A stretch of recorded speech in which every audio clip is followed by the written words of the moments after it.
All right. So we should be live now.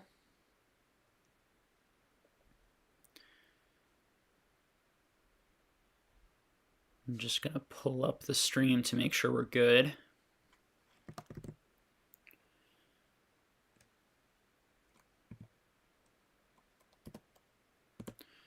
If you guys can just let me know if the sound and the visuals are all good.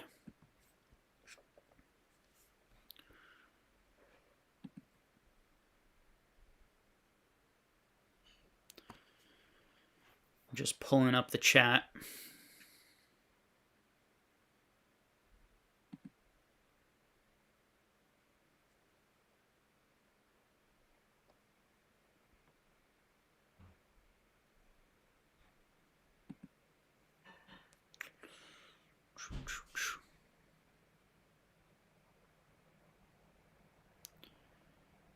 All right.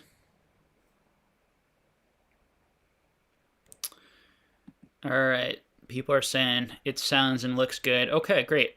So let's get started. Hey, Pokey Geek and Mason Berry. What's up, Mason? Nice to see you guys. Kai.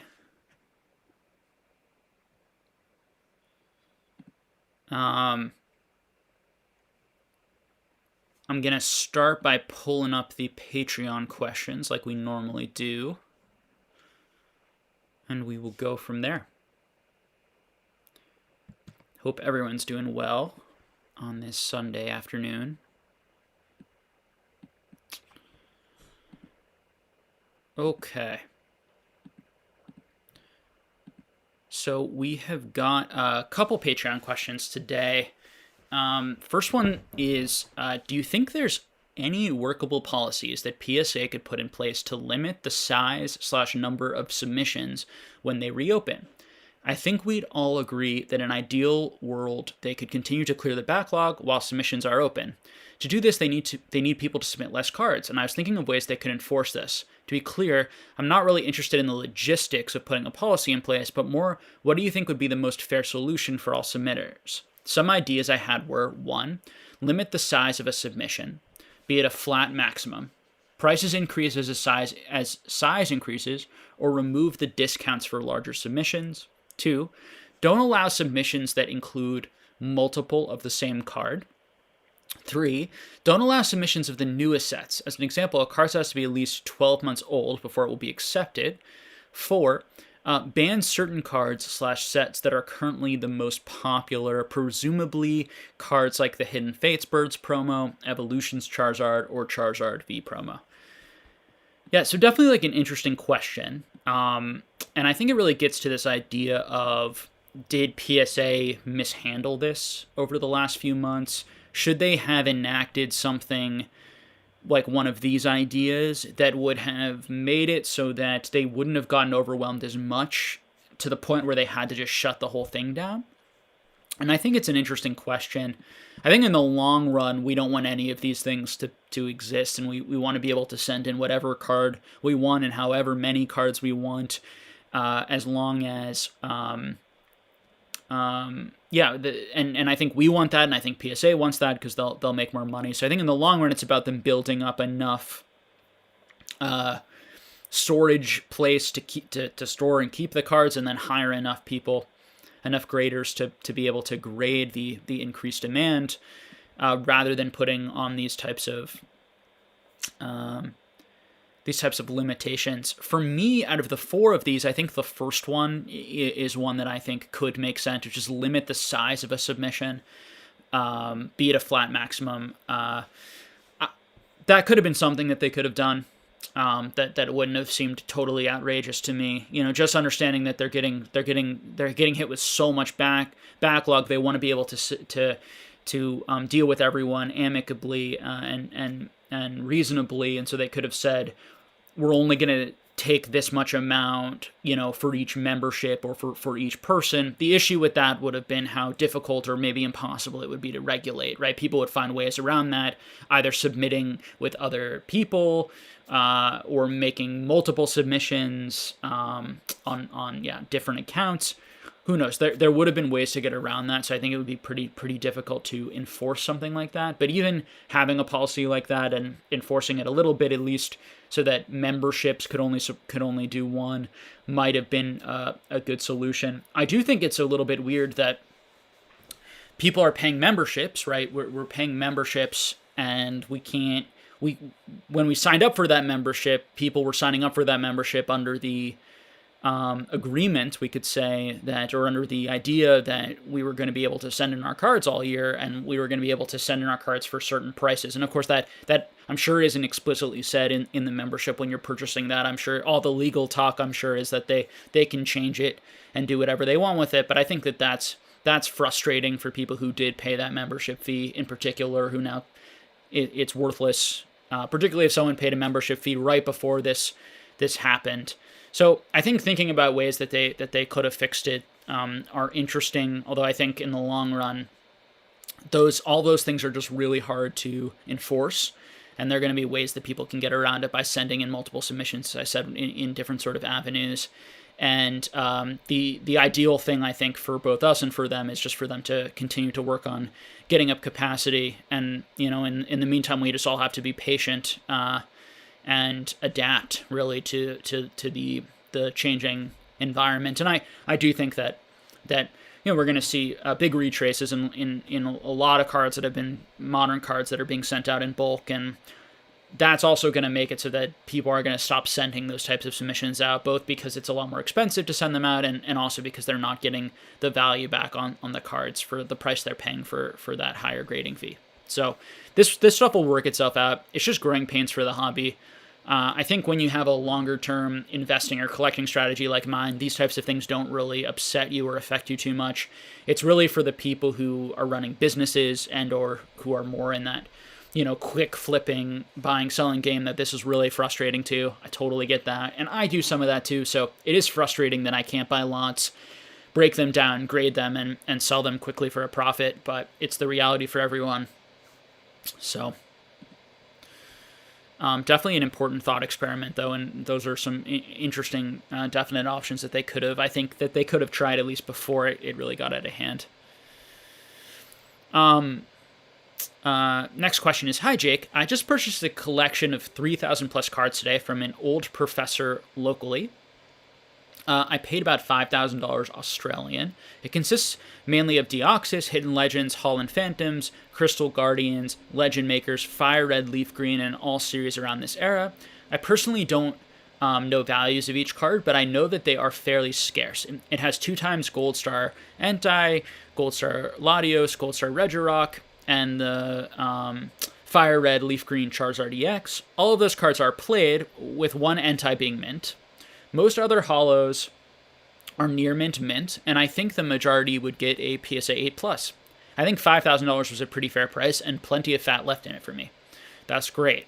Congratulations on finding a lot like that. Those are definitely the types of lots that I look for also. These sort of big lots from someone who isn't really interested in Pokemon, isn't interested in really learning all the details of the value. You can give them a reasonably fair price that they're really happy with, and then also make quite a bit on when you do eventually decide to grade them or are able to grade them, and or if you decide to break them down into lots where you can or sell those cards individually. Break them down into smaller lots which you can sell, or sell them individually. So I think this is and I also think this is a smart era to be targeting right now, because there's a lot of heat in this era, and there are more newer and younger collectors and third-gen collectors who are becoming more and more interested in Pokemon and have more money and are looking to complete these types of sets right now. So it's a hotter era. I guess you know this era a lot more than me. I plan on grading all holos and reverse holos that I think will get a PSA 7+ once PSA opens. Could you discuss what you think the pop report of these set cards, holos, and reverse holos may look like after this PSA backlog is complete? Do you think there was a stack of mint cards from this era out there, or do you think there was significantly less printing of these sets due to the decline of Pokemon in this era? I can check the pop report, but I don't think it may be reflective of what may be in the queue. Would you personally grade the gold stars? I'm expecting PSA 6 or lower. I don't intend on keeping any cards that get less than a 10. Yeah, I think it's so tough right now with grading. When we get into these like sevens and eights, I think nines and tens you're going to be safe with. Again, it depends where you're grading, right? Obviously, at PSA right now, you're going to have to wait a while because you're not going to want to pay that $300 grading fee. If you decide to go with CGC or BGS, you have to factor in the price per card to figure out, is it worth it? I would go conservative. So if you think that your card is going to probably get a 9, I would price it at an 8.5-ish value, maybe even an 8, just to make sure that I was going to make some profit on the effort and the work of sending that card in once you include the grading fees, the shipping fees. And really, it's just a math problem that you want to sit down and you want to think about. I think the issue is going to be how long it's going to take to get this stuff back, and what is the market going to look like once you get it back. And that's the big issue that everyone is in right now. I do think this era is one of the better eras right now to be grading, like nines in particular, and certainly tens, because it's an era that is very scarce. There's not a lot of this stuff out there. I don't expect a lot of these pop reports to massively increase. I think that we're probably gonna, particularly like the hollows and some of the EXs and some of the gold stars, but there will be increases. There's certainly going to be people like you who find collections like this who are going to be grading them. These were mass-produced items, but I still think that there overall are probably going to be comparable amounts or even less than things like Jungle Fossil, particularly Team Rocket and the gyms. So this would be an era that I think it's more worth the risk. I was buying a lot of this era in part because I felt like it was undervalued for a long time, and I felt like Gen 3 people, younger collectors, were going to come in the hobby, want to collect their original starter Pokemon, the first appearance of those Pokemon cards, and I'm getting more and more feedback from people that is what they're doing, that is what they want, and I think it's part of why you're seeing really high prices on some of these very low pop, even regular hollows. So if you can get 10s on a lot of these hollows, you could be making a huge amount of money. You could be making, there are plenty of regular hollow 10s that I've heard people quote that they'd pay $1,000 for, that they pay $600, $700, $800 for, just regular hollow 10s because they're so hard to find. So if you have them in that lot, this could be a, $30,000, $40,000 lot if you really have 3,000 plus cards and lots of them are hollows, and a lot of them grade 10s, you could make a huge amount of money. That's precisely how I built a lot of my collection, and a lot of the value and wealth in my collection was doing exactly what you did here. So I think the issue is when you get down to that PSA 7 level, and maybe even PSA 8, is it worth it to send in it, and what are things going to look like in 6 months? I think that's a coin flip. I think it depends on your financial situation. I think if you can afford the risk of losing out on that, on some of those the value of those 8s and 7s, or only breaking even on some of those, while you can also make money on the 9s and 10s you think you're going to get, and it's okay for you to tie up that much capital, I think it could be worth the risk. But just to give you that full transparency, I think that the value is probably a bit of a coin flip on those cards. I myself wouldn't be paying like $50, $60 for PSA 8 hollow and reverse hollows, unless maybe they were the starters or some key hollow. I do think other people are clearly paying those prices right now. Will they continue to pay those prices into the future? There's a decent chance. There's far more of a chance of those hollows retaining value and or going up than something like Evolution's hollows or anything from the X and Y era or anything from the Sun and Moon or earlier. So, or I should say, or newer. So more modern. So hopefully that helps helps you. I think that there's always the option too to just send the best ones in, just send the starters, just send the highest value cards. I think with the gold stars, definitely would send in the Entei, which you said was minty. The other ones, not sure. I would check to see what they're going for ungraded, and then I would check to see what they're going for graded. Oftentimes, with those middle graded cards, they can go for more ungraded, depending on the card. And then sometimes they go for much more than they should graded, even though people can get an ungraded copy for much less. So you have to check to see what the market is currently doing and make your best guess. There's no way to predict exactly what that market specifically is going to look like in 6 months. all right, with that sort of stuff. But great question. It's something that a lot of people, are thinking about and are in, and hopefully that answer was very useful. All right. Okay. PokeGeek Dom says, just in time for MetaZoo hour. All aboard, Mason says. Nice to see all of you guys. Lots of familiar faces. Feel free to start asking questions, and I will start answering them. All right, and if you guys can take a second, see there are about 110, 115 people watching. If you can just take a second to like the video, that would be super helpful if this information is useful for you. Helps with the algorithm, helps get it out there to more people, and alert other people that this is happening. All right. Let's see. Looking for the first question here. Just want to make sure I don't skip anything.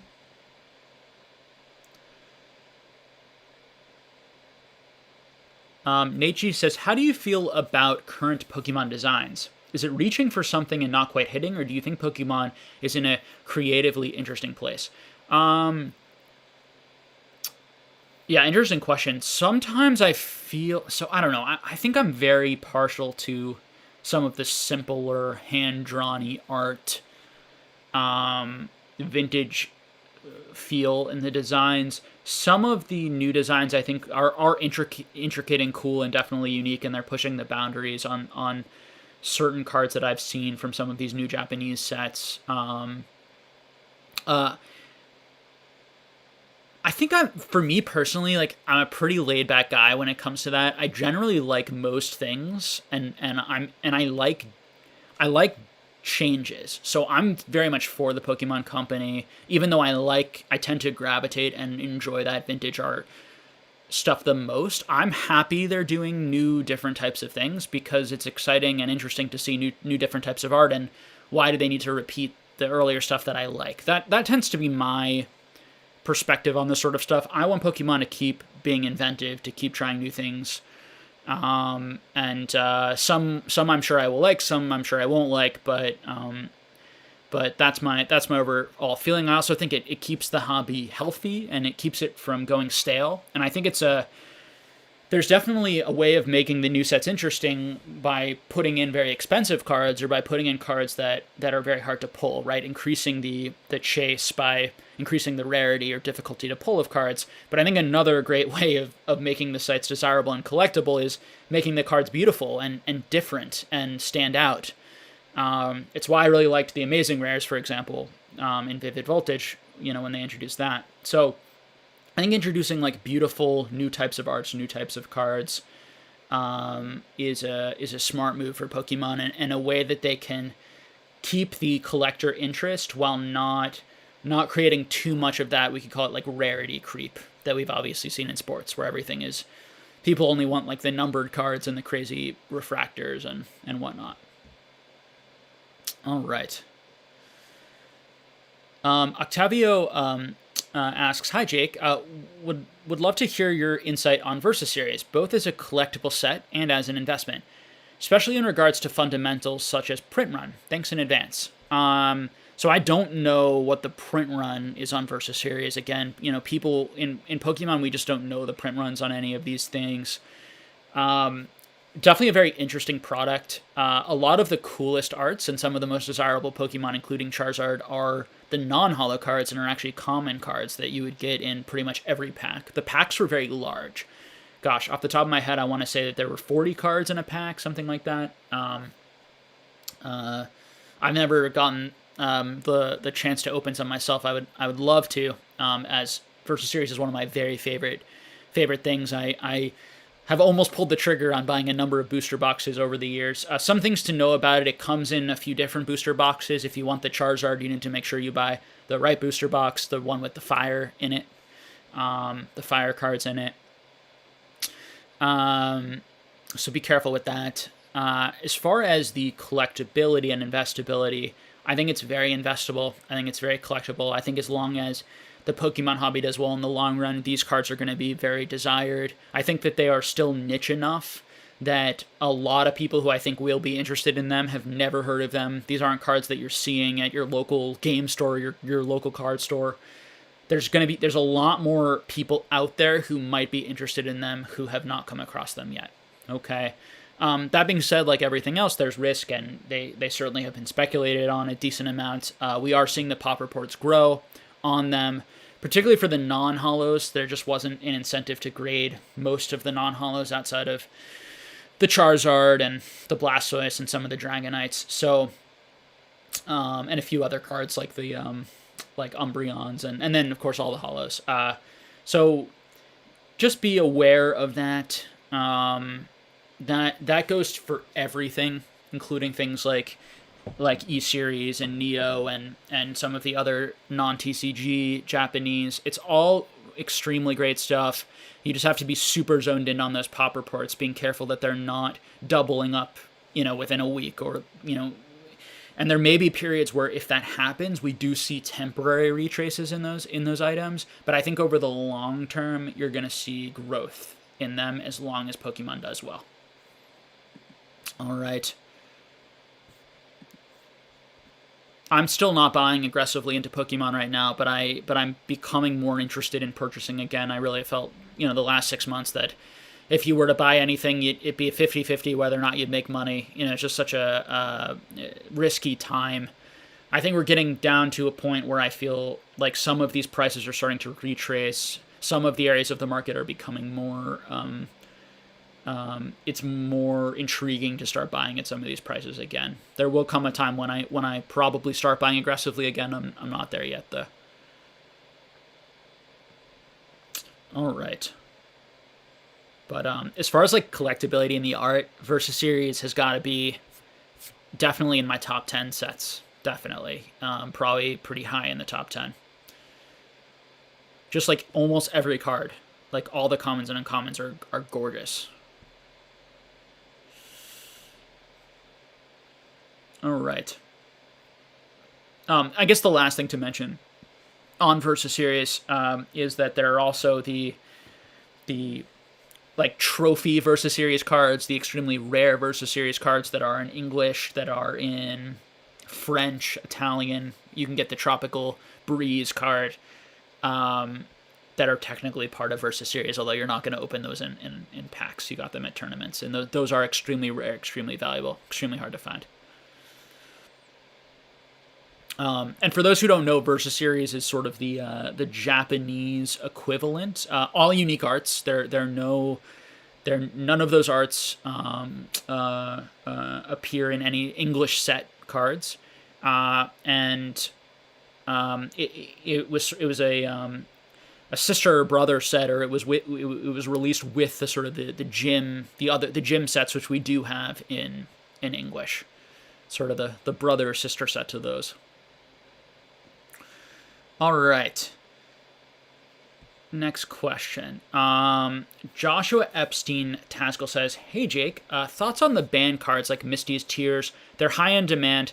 The PSA 10 is around $900 at the moment. The longevity of this card. This may get some downvotes, but I'm not a fan of the banned cards. I just don't get why they're so highly in demand and sought after. They're extremely easy to pull. You can get many, many of those per box.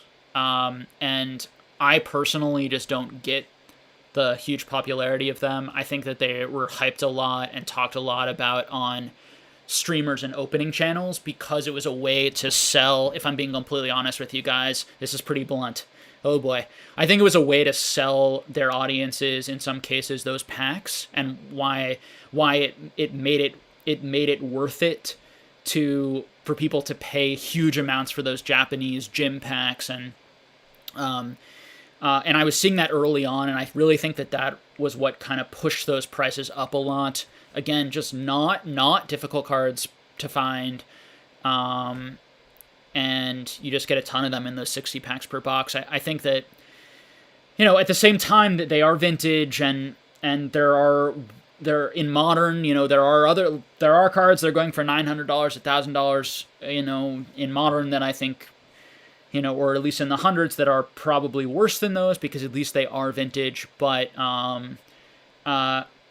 for $900, no way I would ever buy one of those cards. For $900, you can buy two like Staff Worlds promos, which are actually rare cards, actually way more historic, much cooler arts, much more important to the hobby. So that's just one example. There's so many examples you could buy for $900. So I don't get it. But and I would imagine a lot of long-term collectors feel the exact same way, and that it's more of the people watching these streaming channels and some of the newer stuff that really pushed those cards up, because there's a lot of incentive, as I said, to push the prices on those up. So,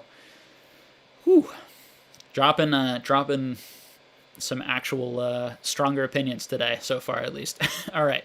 Jonathan Prisby says, "Hi there, Jake. Can you help me deal with eBay snipers?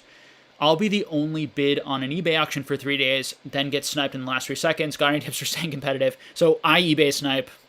I'm not sure if people hate eBay snipers, or for me, it's fun to watch and then try to get it last second and pay less of a price. Sorry if that bothers people or people don't like that. I don't see anything wrong with it.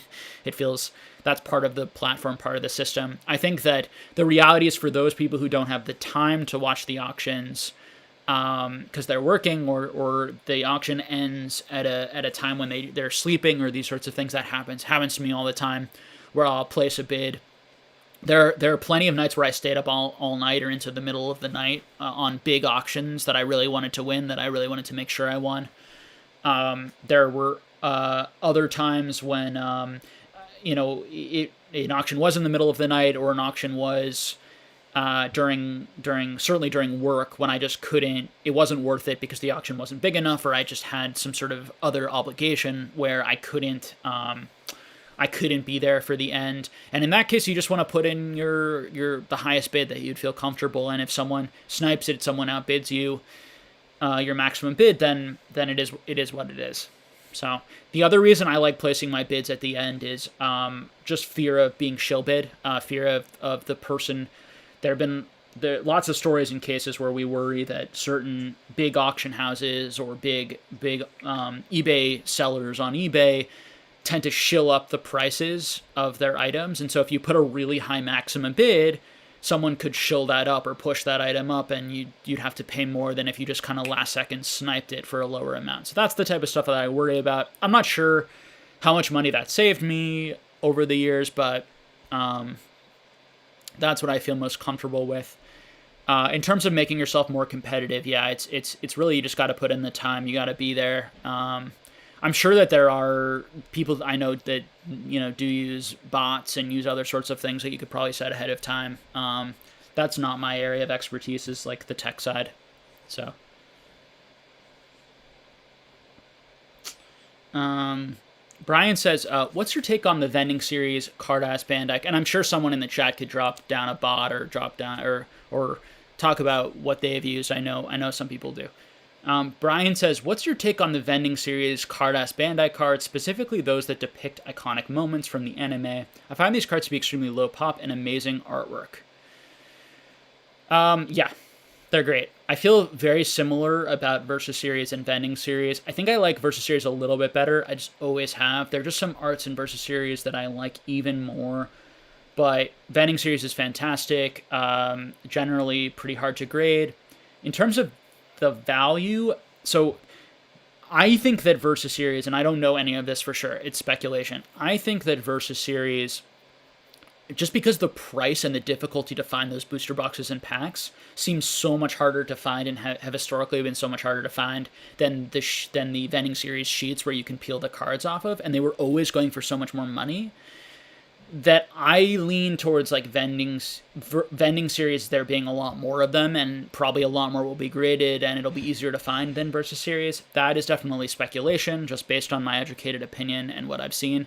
I would encourage you to do your own research and engage in the market to gather those sorts of opinions. You can't bank on my opinions on that. But that's how I operate. That's what I believe. That being said, the art great, the age great, right? Some of the first ever release sets, and just like Japanese Versus Series, it's the only unique Japanese arts that you're not going to get in English. David Diaz says, Jake, do you think CGC can keep up with the amount of traffic they're getting now that PSA has closed? Strategically for long-term business, should they close as well? Sorry, let me actually say one more thing on the last question that I think is so important for people, and this is like a key thing. When you're trying to figure out what you should be paying for some of these old Japanese items, one of the best things to look at is what is the sealed product going for? How much money or how difficult is it to either source this product raw in Japan, which is going to take, in-depth knowledge of the Japanese market, or have people over there looking for you, or have connections that you can ask, or going onto eBay, checking these other sources to see what people are paying for those booster packs, those booster boxes, or the peeled sheets. In the case of vending series, to get a sense of how much it would cost for you to source that raw, grade it, and sell it. And if it would cost you much more to do it with vending series or Versus series, and yet Versus series and vending series are a similar price, it probably makes a lot more sense as an investment to invest in those Versus series products or buy the vending series peeled sheets, right? Because either the sealed product is off, or the raw card is too off, because the relative differences between those two items should be relatively equal, versus the price of if the price of grading a card raw and sourcing those cards mint is, I think you guys get the point of what I'm trying to say there. So rather than going through it again, I'll just move on to the next question. David Diaz says, Jake, do you think CGC can keep up with the amount of traffic they're getting now that PSA is closed? Strategically for long-term business, should they close as well? I have no insight or idea where CGC is at, how busy. I do hear people saying that they think CGC is going to stay open. I'm not sure if they have insider information.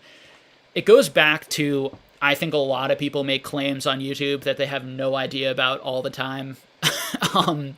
And that would be one of those things that unless you know someone at the company and have some insider information, I have no idea why you're speculating on with any sort of certainty whether CGC is going to close or not. So that's my reaction when I hear people saying that. So I think common sense would dictate that they could possibly close. I mean, PSA was getting per week an insane amount of cards, so why wouldn't CGC end up getting a lot of those cards, and why wouldn't that end up closing them? Or is CGC more aware of that issue? Are they planning? Do they have more space? Were they expecting this type of growth or this type of thing to happen months and months ago, and so they're better prepared for PSA, and so they're going to be able to handle the increase? Only time will tell, but we'll have to watch it closely.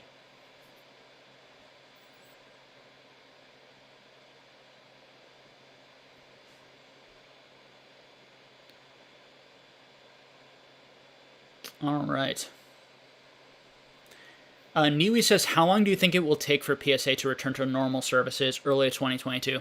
Again, it's another one of those questions I wish I had the answer to, but I have no idea, so I would just be speculative to say. I think that what I will be able to tell on my channel, if you guys continue to engage and watch, and when I get any news from anyone, or because I track the pop reports or hopefully I can get you that news pretty quickly, and I can give you some sign of, like, I think it's starting to turn the corner. We seem to be getting more grades back. People who sent their cards, like this past January when so many of the cards were sent, are finally starting to get that back, and maybe they're starting to get to the end of their huge backlog, that type of thing.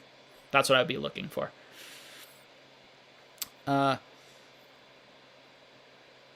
Coyote Bacon says, I always assume an 8 is best, so, okay. No rush to sell. Yeah, I think that, the one thing I will say, Kai, is if you're in no rush to sell, you should also be in no rush to grade, okay? And you have to think, is this the best time to grade? Do we know what the market is going to look like in a year? And is it possible that prices are actually going to be less soon if some of the demand leaves the hobby, particularly if some of the modern demand leaves the hobby? All the modern sports cards being graded, all the modern Pokemon cards being graded, if that comes back a little bit, I wouldn't be surprised if PSA reopens and also has some specials that reduces the card cost, so you can start getting those cards graded again, for at least $20 a card, maybe even like $12, $14 a card on a grading special. but it's all complete speculation on my part. I'm just trying to use common sense. I don't have any insider knowledge or anything, so you have to kind of just do what you think is best. That's what I'm thinking is going to happen, and that's what I'm preparing for or planning for or hoping for. Okay,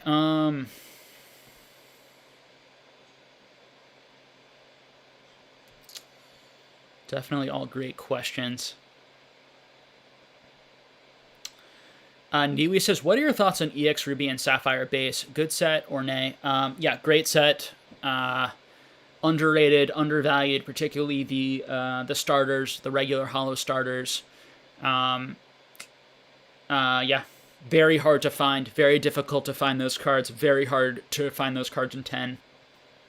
Very hard to find a lot of those hollows in 10.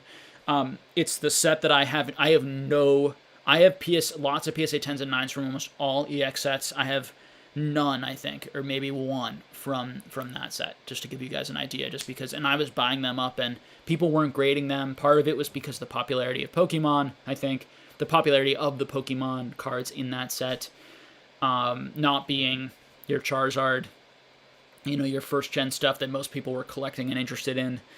I think if you can find those cards at good deals, they're great. I think the problem is that it is so expensive already because people have realized that, and when they came up onto the market, there are a lot of Gen 3 collectors who really want those cards, and they've been buying them up.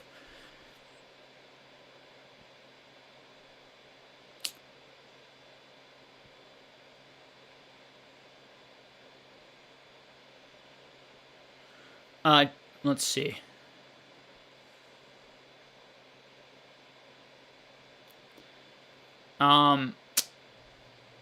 Blackademix says, I got a bonus coming, and I'm thinking of putting 500-ish towards something. I have my eye on Cardus 1997 Charizard or some Japanese Pikachu promos.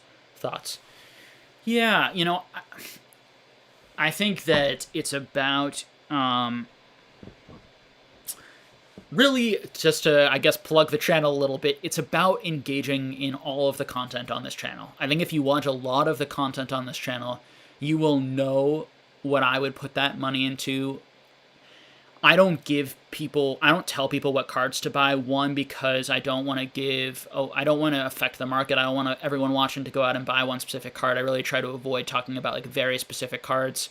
And two, I think what's best for you is figuring out how to answer that question for yourself, and that's going to go down to doing the work. And part of doing the work is watching lots of videos on my channel, watching videos on some other people's channels, and most importantly, actually diving into the PokemonPrice.com and other places to dive into those pop reports, see what has been going up in price, try to predict what's going to go up in price in the future, what our new generation's going to want to collect, what's been overvalued, what's been undervalued. I think one of the most important statistics you can use is, and maybe the two most important, is how quickly is the pop report rising of the item you want. Generally, buying items where almost none of them have been graded in the last year, those are going to be items that are going to have much less of a chance of retrace and risk. Okay, so that's one good point.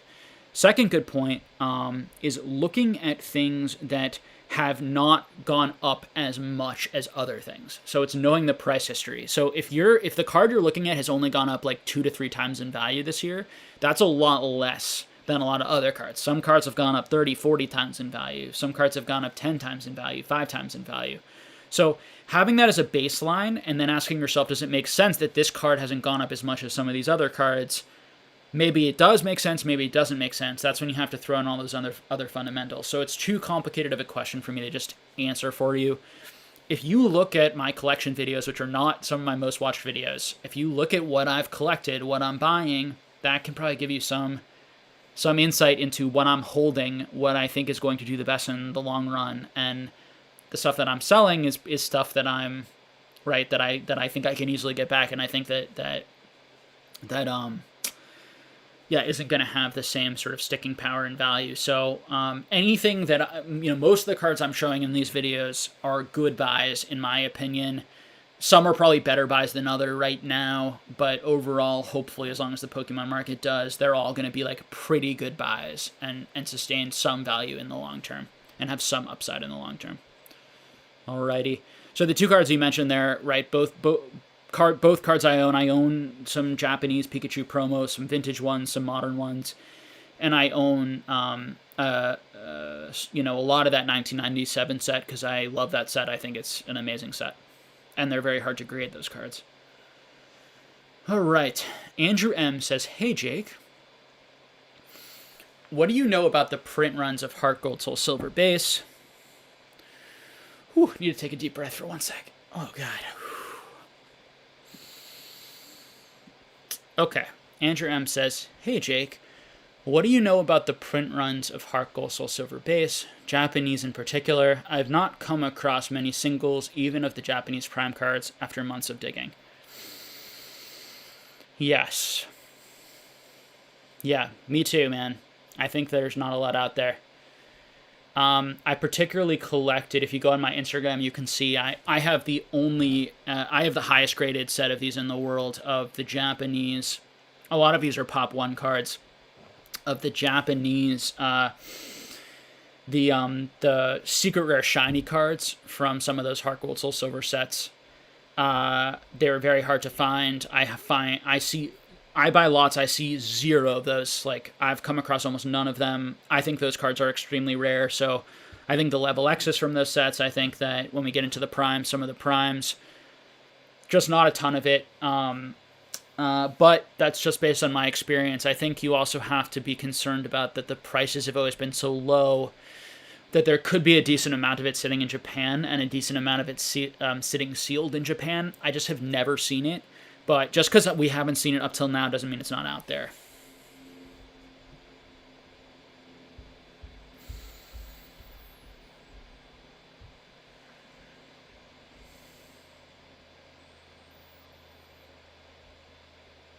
Josh Harris says, "What's up, Jake? How are you doing? Pokemon is exhausting as of late. Even my kids are bored of it. Kind of a weird feeling." Yeah, I think that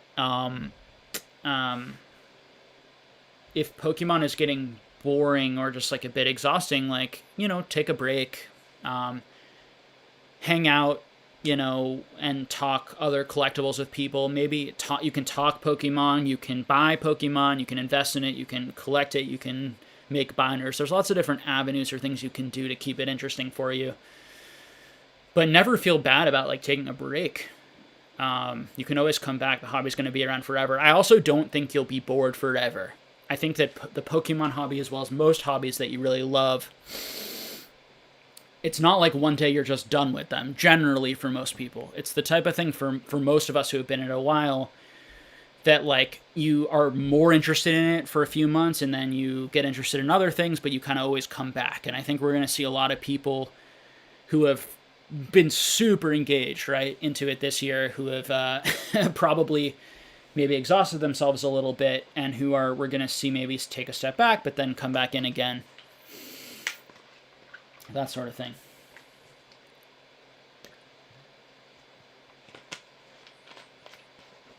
I'm going to take a step away just for a second and grab some water. I'll be right back, okay, guys?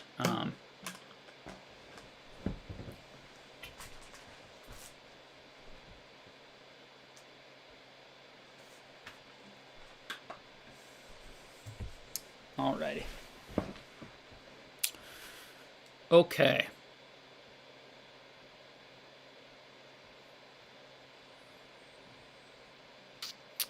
So next question.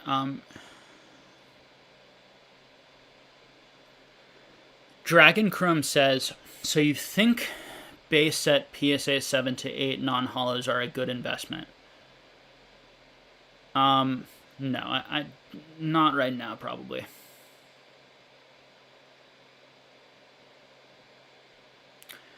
Mitch says, "Do you think one day the 2003 Best of Winter promos will be considered a type of trophy card?" I would say that they're probably, like, I mean, anything is considered a trophy card when it is a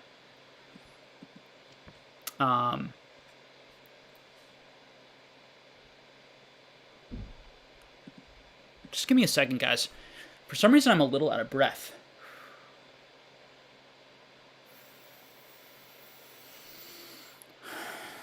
I think I might be sick a little bit and coming down with something. And I know I can overdo this. It's a lot of work talking for hours, and I actually was talking for hours before this too. Apologize.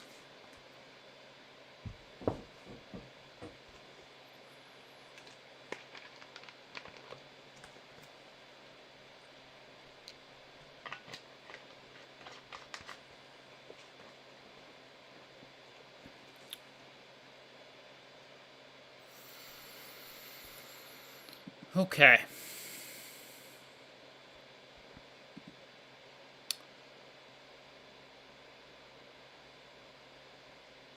Appreciate that, guys. Thank you. Yeah, I'm just going to take some deep breaths and relax for a second, and then I'll keep going with the stream.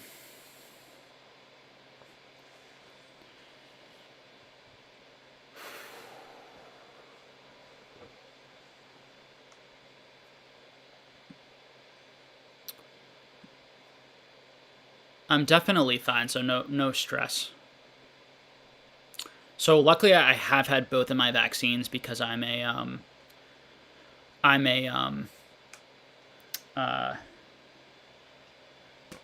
the medical field, so probably am okay. Unlikely that I probably have COVID.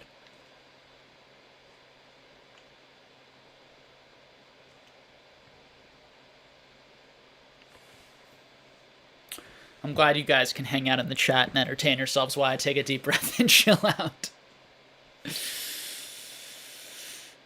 I put a lot of pressure on myself to give you guys like as much information as possible in these 2-hour periods.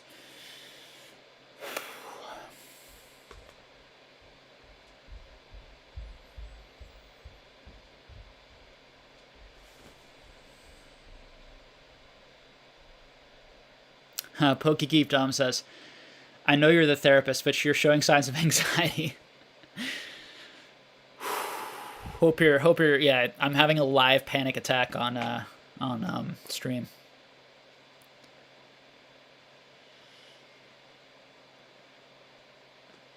My girlfriend and I have been a little bit under the weather the past couple days, actually.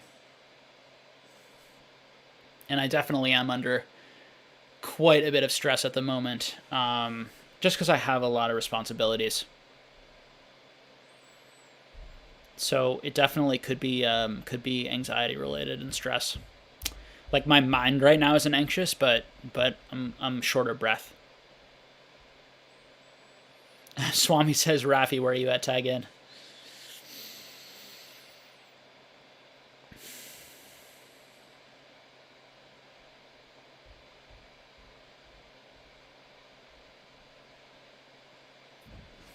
I can show you guys some recent acquisitions.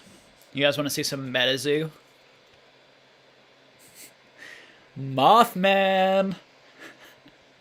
$1,000 Mothman alert.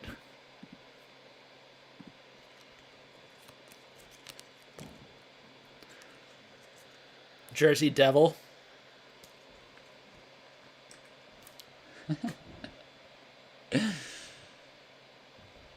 Just got this in this week. Paid basically nothing for it. It's a GT card.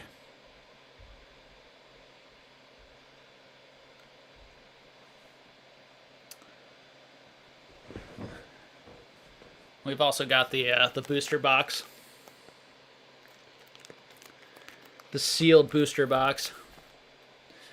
MetaZoo stocks.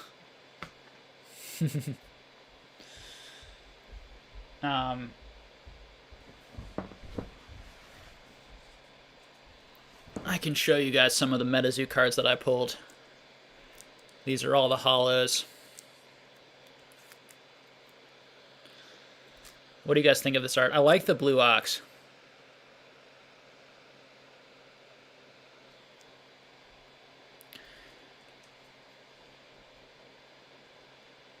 Oh, Mason, you're gonna get some, sweet. I definitely am gonna watch the that MetaZoo break when you do it.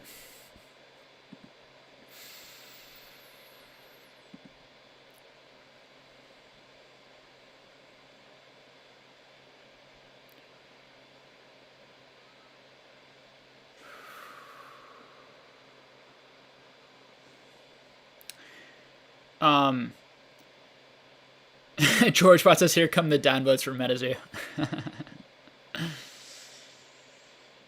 Meta Poo by Dave Donald.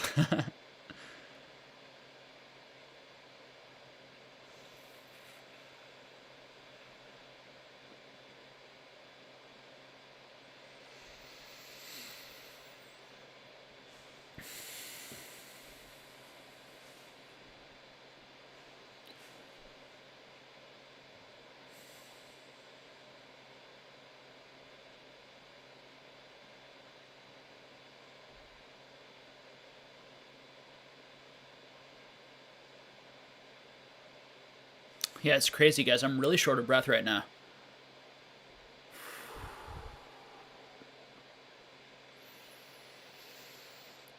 Hopefully I don't. I'm not sick.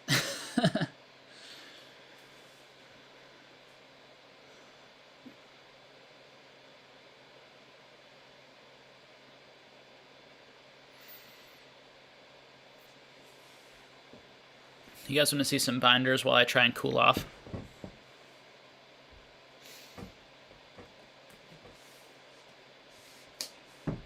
What do we want to see? Do you guys want to see something different?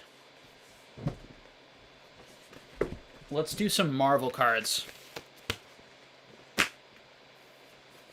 You guys seen these before?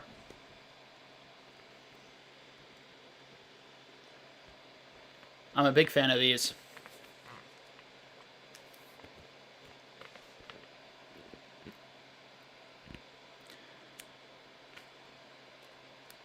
So these are the holo cards. Ooh.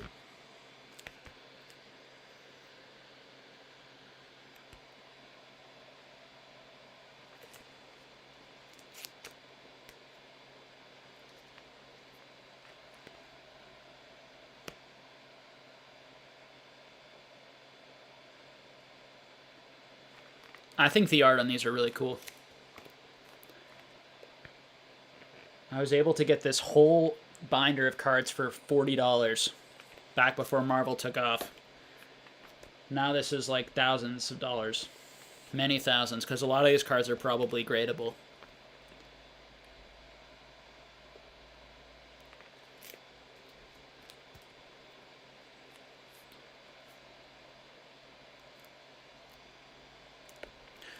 I'm not sure how much the whole binder is going for now, but yeah, I have lots and lots of them, as you guys can see. These are the another set that I picked up. A different art style. These guys.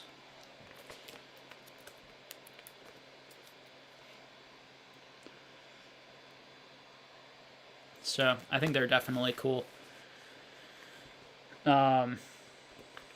I appreciate all the well wishes, guys. Thank you. I'm sure I'm doing fine. I apologize. I'm so short of breath. I'm not sure why.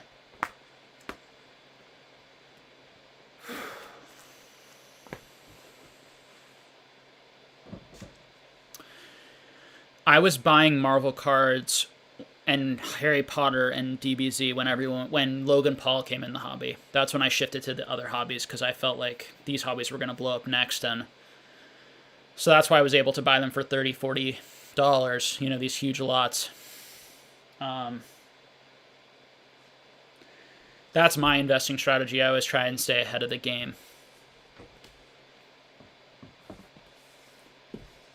So I've invested about $60,000 this year, $60,000 to $70,000 in non-Pokemon stuff, which eventually I can show you guys. And all of that has way outperformed the Pokemon stuff over the last few months. So I ended up making a really good decision, and I feel happy with that. And it's also fun because I like these other things, and I'm speculating on some other stuff right now.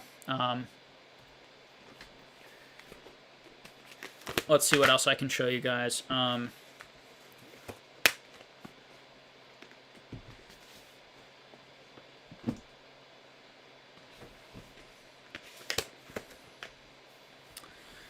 Got Middle Earth. These are the wizards. And some of the character cards from Middle Earth, all Lord of the Rings. I really like the art on these cards.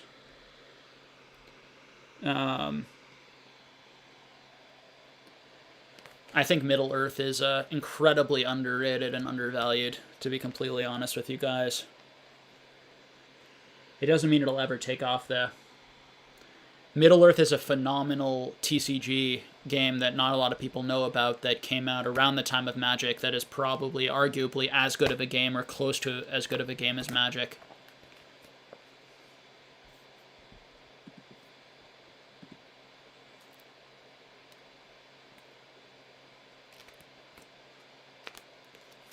So, some different Middle Earth sets that I think are really cool.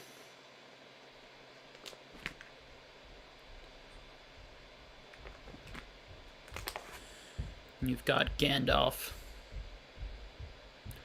in the limited version.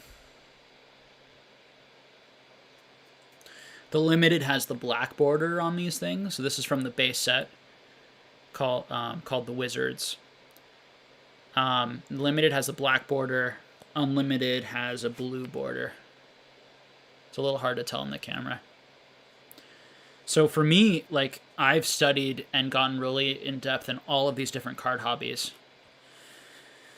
to know which ones I like the most, to know which ones to invest in, to know which ones I think are undervalued. It's a non-stop game. I do 20 to 30 hours of just constant research. I track all of these things all the time. That's how you kind of, I think, become successful.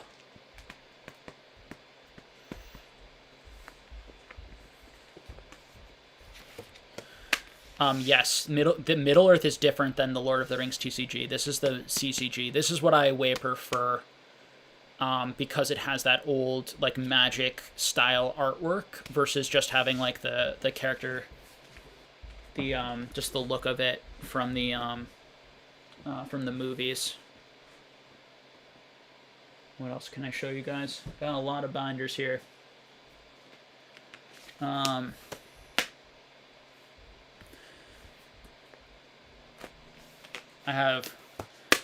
I've made a lot of progress in my DBZ score stuff.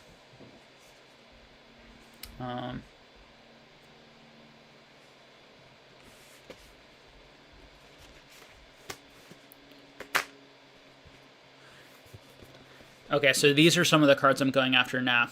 I'll show you guys a sneak peek. Normally I keep this stuff to myself, okay? But because I'm out of breath today, I'll give you guys a sneak peek at some of the stuff that I think is really cool now.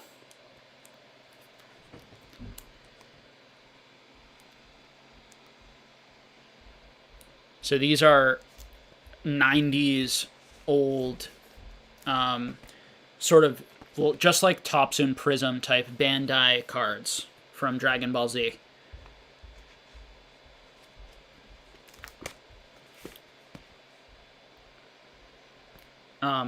These cards are awesome. Like, I just think these cards are phenomenal. Phenomenally cool. Super old, pretty hard to find, really hard to find in, like, mint condition. If DBS continues to do well, I see it trickling down into Score DBZ and trickling it down into the values of these. You know, all these are Holo Prism DBZ cards.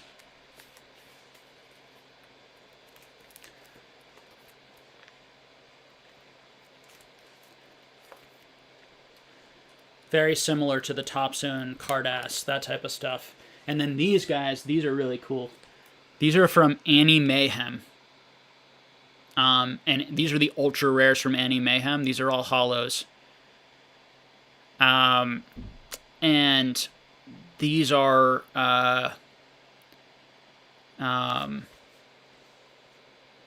Annie Mayhem was like this card game that came out that it combined a lot of different anime.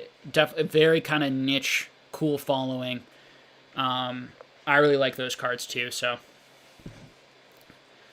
Team Trubbish says that I finally have enough, must have accumulated enough TBZ to start sharing. No, I was planning on accumulating quite a bit more and also trying to start grading before I started sharing because I don't want these things to blow up yet.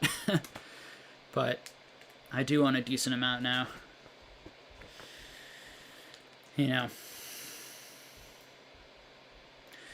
like if these cards, you know, start coming, like if these cards start coming on the market, like if people start being able to see these cards, you know, like a PS10 version of like these types of cards, or BGS 9.5, and you start to see these types of cards being sold like on PWCC, these are gonna blow up, and then people are gonna start looking at the pop reports, realize that there aren't that many of them, realize that they're pretty hard to pull, that they're similar to Pokemon. Same stuff. So this is how you make these big returns that I was able to make in Pokemon, is you take these calculated risks and these bets on items that have excellent, really good fundamentals and collectible fundamentals, and just haven't taken off and haven't been connected to. And people definitely overvalue the either overvalue the Pokemon IP or undervalue some of these other IPs in the popularity.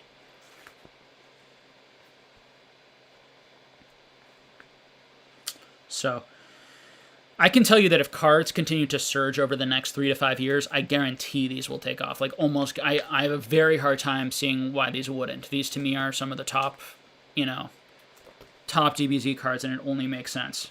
And given that we're seeing DBS, Dragon Ball Super prices start to get over $10,000 for some modern cards, I'm amazed that more people haven't had this idea and haven't started grading these and creating a market. So it's the same type of feeling I had with Pokemon when I was one of the only people buying up and grading those non-TCG Japanese cards, and I was one of the only people who was looking into like the level X's and some of the other generations, and most people in Pokemon only thought that Wizards of the Coast would ever have value.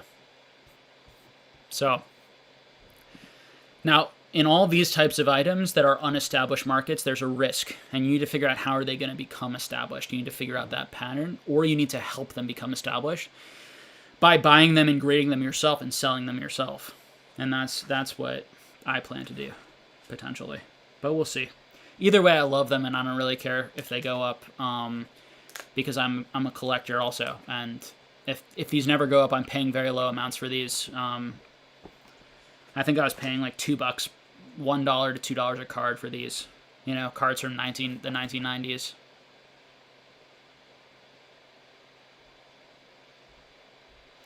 And when you look at these cards and you compare them right to Pokemon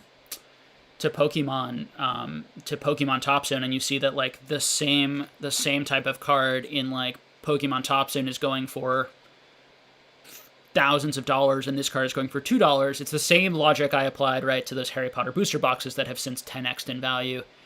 Right, it's looking for those similarities. It's that people are, when they see this, they're going to want to collect. This is a collectible item. It's fun. It's enjoyable, and there isn't that much of it, and it connects to something that's already very valuable. So it can be dangerous investing that way, because the party could end, and a lot of this stuff can certainly retrace and go down. It's why it's so important to focus on those fundamentals and knowing like the rarity, right, of these types of items, and not buying cards that are too overproduced or mass produced.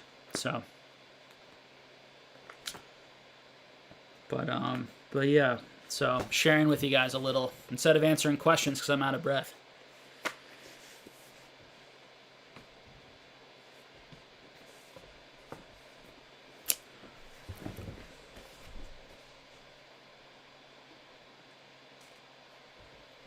And then we've got some Harry Potters. Bunch of Harry Potter hollows. A fan of these as well. And eventually I'll show you guys, I do have a fairly reasonably sized sealed collection that I've been able to develop from some of these other hobbies, that I will show you guys eventually.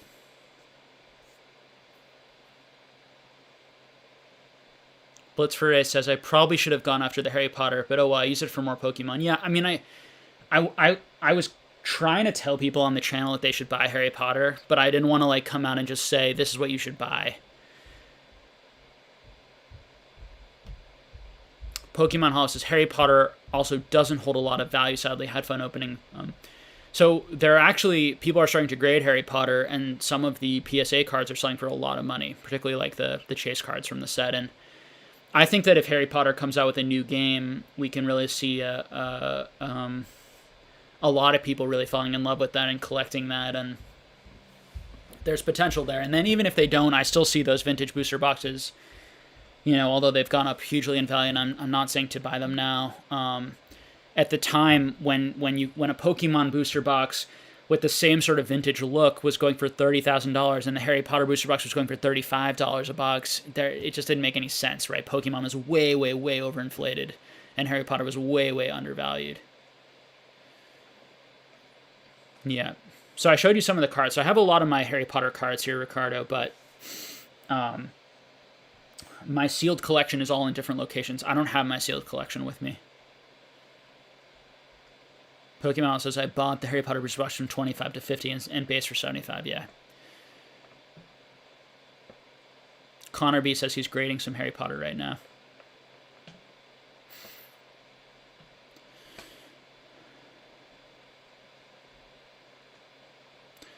Yeah, I really like the Harry Potter cards and the feel and the art. You know, like I can show you guys like closer examples. Like I like the foiling, I like the texture, I like the way they look. The subtle kind of vintage foiling, the hand-drawn animated cartoony art. It just reminds me of my childhood and connects me to the books. So I really enjoy them. I know that there are people who really don't like Harry Potter. I'm not exactly sure why. I do think there are a fair amount of people who just like they want everyone to just buy Pokemon all the time because that's all they own. My feeling is like buy what you like, buy what you enjoy. There are lots of different hobbies. There are lots of fun things to collect. And don't be afraid, you know. But the demand for these types of things will never even come close to the demand for Pokemon. But they don't have to because the price points are so much lower on these and the amount of them are so much lower.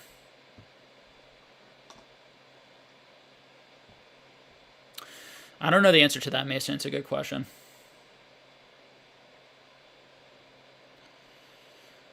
Am I bullish on MetaZoo? No, I'm not particularly bullish on MetaZoo. And by bullish, do you mean that I view it as like a good investment? No, I wouldn't be putting my money in MetaZoo for an investment. There's better places that you can put $3,000 right now for an investment, in my opinion. I do like MetaZoo. I think MetaZoo has some more upside, though, than like modern Pokemon does. I think buying MetaZoo boxes at like $2,000 the Kickstarter could end up netting you a lot more money and being a much better purchase than buying like some of these like XY boxes and some of these boxes for like $2,000, to be completely honest.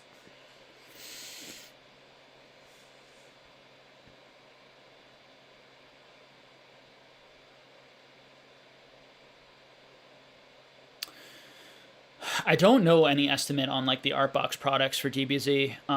As you guys know, I like those products too. It's all a guessing game, really.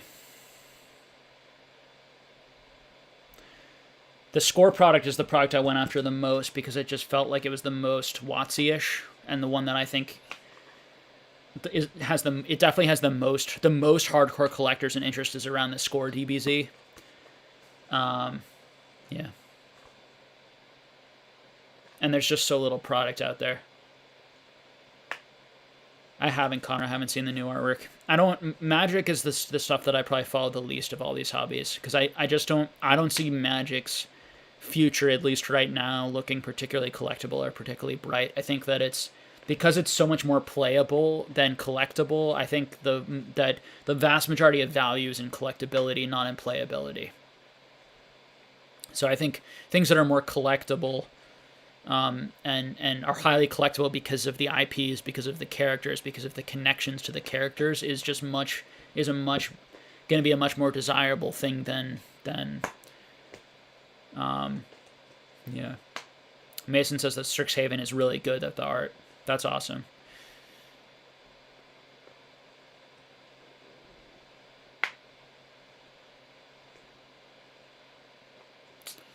So, you know, and to be fair, I mean, anything is collectible, and there are people, I'm sure, who do collect, modern Magic.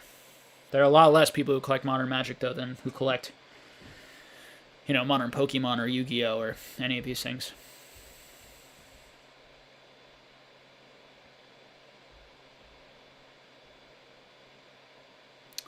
So I'm probably gonna go another 15 minutes. I'm gonna cut it off a little bit early. For those of you who don't know, I'm just experiencing a little bit of shortness of breath today, and I'm feeling a little under the weather, which is part of why we're more hanging out. But I appreciate you guys for hanging out anyway, and I apologize that I can't give you guys as much as I normally like to. I really like to push myself and follow through with what I promised doing.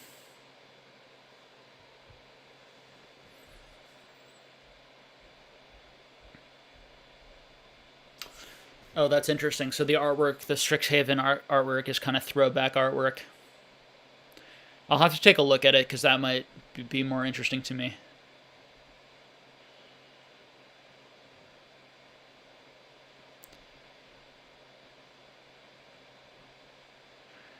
So yeah, so I mean, rarity is just the number of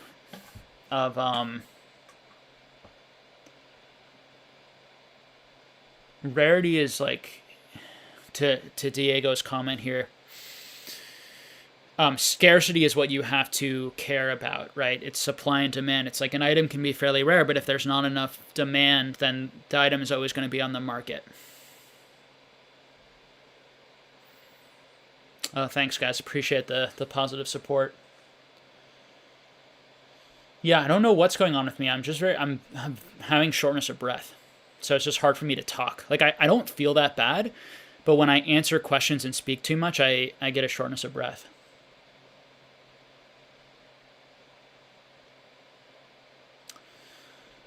Yeah, I know that there's definitely some anger at J.K. Rowling around comments that she's made. So I don't know how that's going to affect the product in the long run.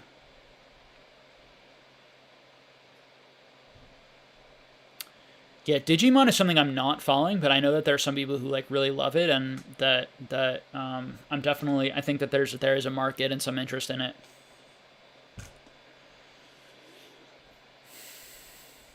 So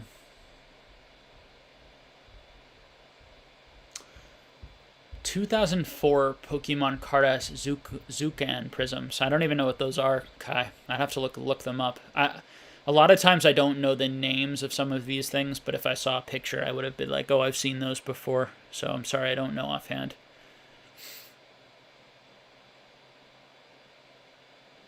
So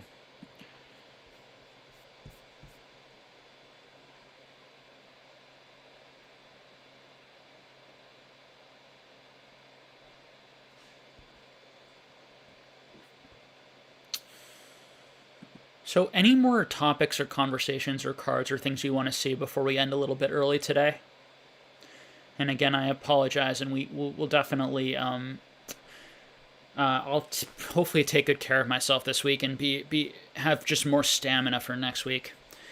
I've been just to tell you guys I generally have been doing interviews and working on other things all Sunday. So I usually talk Pokemon for like 5-6 hours every Sunday in a row, and I think that that's also part of it is just the stamina exhaustion of it.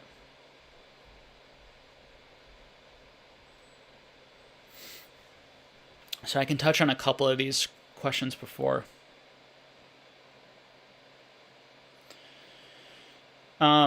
Tobias says, what resources are you using to research these other hobbies? Yeah, so I tend to go directly to people and ask them questions. So I go onto Instagram, I go onto Facebook, and I track down people with the biggest collections, people who have been in the game for a long time. I go on Reddit, I look at forums, I try, and so like when I started collecting DBZ Score, I contacted 3 or 4 of the biggest collectors in the world with the biggest public collections to get information from them. I joined a Facebook group where a lot of the developers of the Score game were in that group, and so I can communicate and ask questions.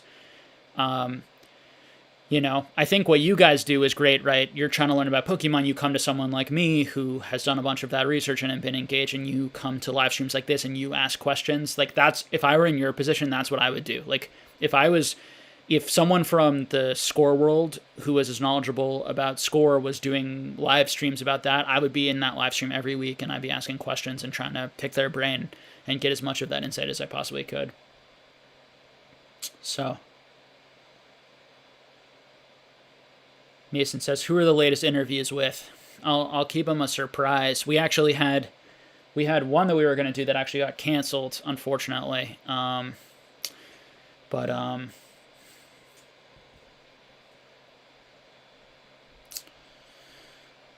Arcel Shaw says, give us just a market update. Have prices gone down? Prices are up and down. There have been a number of things that have retraced in price. Cards like World Promos, some of the cards that I have been looking at, some E-Series and Neos have done a lot better. Frankly, the cards we've been talking a lot about on this channel have so far done better because of rarity. As I've been trying to preach to you guys, rarity is going to be what's going to withstand, and going after cards and sets that the people from the sports card industry who are like kind of just getting into Pokemon, or a lot of the speculators and investors who didn't have as much knowledge were jumping into. Very easy to jump into base set, jump into Jungle and Fossil, jump into some of the gyms and Rocket. That's where most of them jumped into, and most of the YouTube content was opening up those boxes. That you were seeing very, very few people talk about the cards I was talking about. So, I practice what I preach, I promise you, on this channel. So I think, hopefully the people who have been paying attention, and, I think where the one thing that I really missed this year was the modern booster boxes. And I don't own any modern booster boxes, and people who bought a lot of those modern booster box products at those like $100 values have also done well. Now, people who have bought the cards that I bought and bought the products that I bought have done better financially in terms of those people overall, but those people have done really well. If I could go back, I would have bought some of those, but I would be selling them now.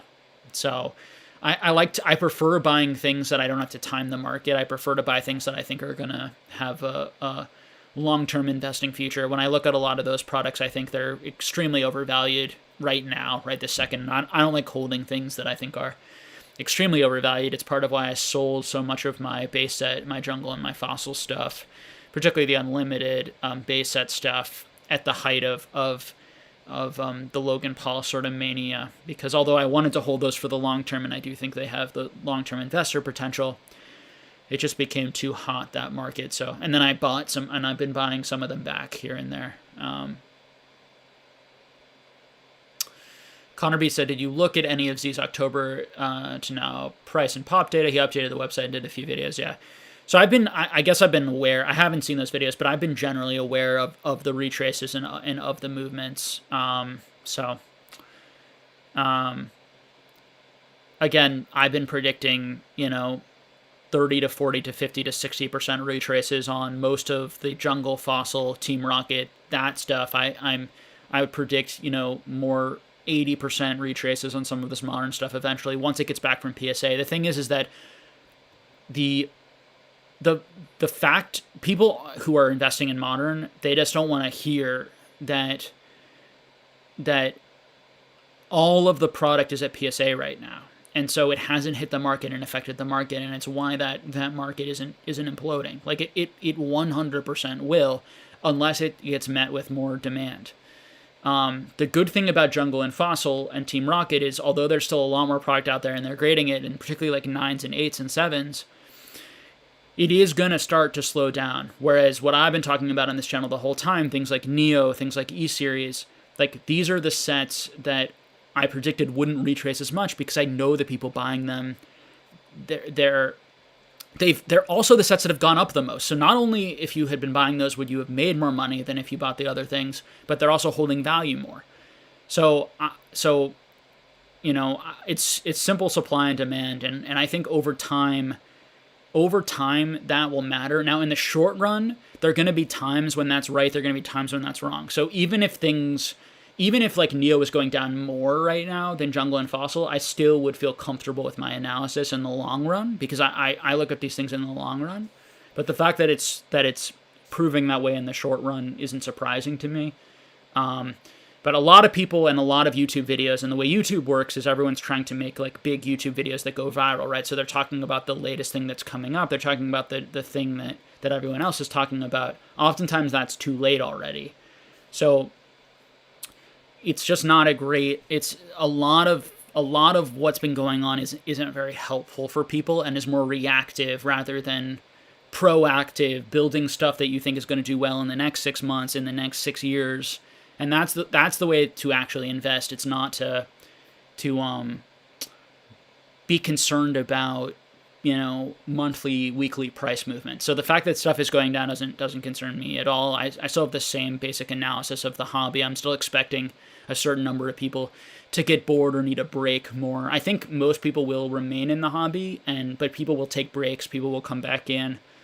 I think that when you start to see the prices settle and come back up, you're going to see a lot more confidence at these lower prices, and you're going to see everyone, including me, starting to buy again. When I start to buy again, that's probably a good sign that that we've hit bottom, because there are a number of people like me who have a certain amount of money and interest and belief in this, and there are enough people like me in the hobby that are gonna create a floor for those types of items, right? Like I could buy every PSA 10, first edition Jungle Hollow that hits the market if we get to the point where they're selling for like $200 to $300, $400, right? Mason Berry says it's way more safe to be reactionary, though. Yeah, that's the reality, is that's what a lot of people are doing, is they're like, you get a lot of hate for predicting what's going to happen next because you're basically contradictory. Like I'm constantly contradicting. I tend to contradict the sentiments of the market, right? When the market is very bearish, I'm going to be one of the most bullish voices probably, unless I see that things have fundamentally shifted in terms of when I project into the future for the hobby. And when everyone was really exuberant, that's when I people had unrealistic expectations of the Pokemon market and what they were going to make, and we're listening to some of those voices and coalescing around those voices. So I think some of it too is just the way that the YouTube algorithm works, is that it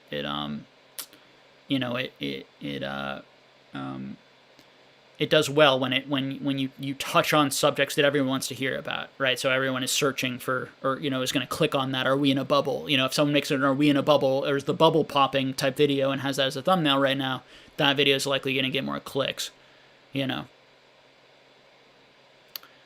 Trombone says people are hoarding modern sealed product. Makes no sense because everyone and their stepdog is doing that because everyone thinks they'll be a millionaire. Yeah. A lot of people are hoarding modern sealed product, and it's just unrealistic that it's going to hold its value because of that. It's not that complicated as compared to some of this other stuff, right? So, and the only way it's going to hold its value is if more and more people come into the market and are able to buy up that stuff, and that is possible. But if that's going to happen, then you're going to see the stuff I'm investing in do even that much better, right? Because it is so rare. Like the collection video I just made with that, like Aquapolis Skyridge Expedition video, a lot of those cards, 0 PSA 10s have been added in the last year, right? During all this mania, 0 new PSA 10s, okay? Versus like modern cards that are getting like 10 a day, 20 a day, some of these cards, and it's going to increase and go up rapidly. So people aren't understanding that difference. And so when some of those cards that I'm holding are only going for $2,000 to $3,000, and you have these modern cards going for like $1,000, $1,500, it seems like they're evenly rare because all of the supply of that card is still at PSA versus all of the supply of the card I have is already out in the market. There's never going to be more. And that's not going to really hit people until because people are just reactionary and emotional and are not good at being logical about that. And it ends up being more of like people need to see the price changes to believe what I'm saying. Like everyone, so many people, not everyone, most people were loving my content, I think, the whole way and were supportive of what I was doing on this channel. But a minority of the people who were watching this channel were like, but the price went up, but the price went up, but the price went up. And it's like that, the prices don't matter in the short run, right?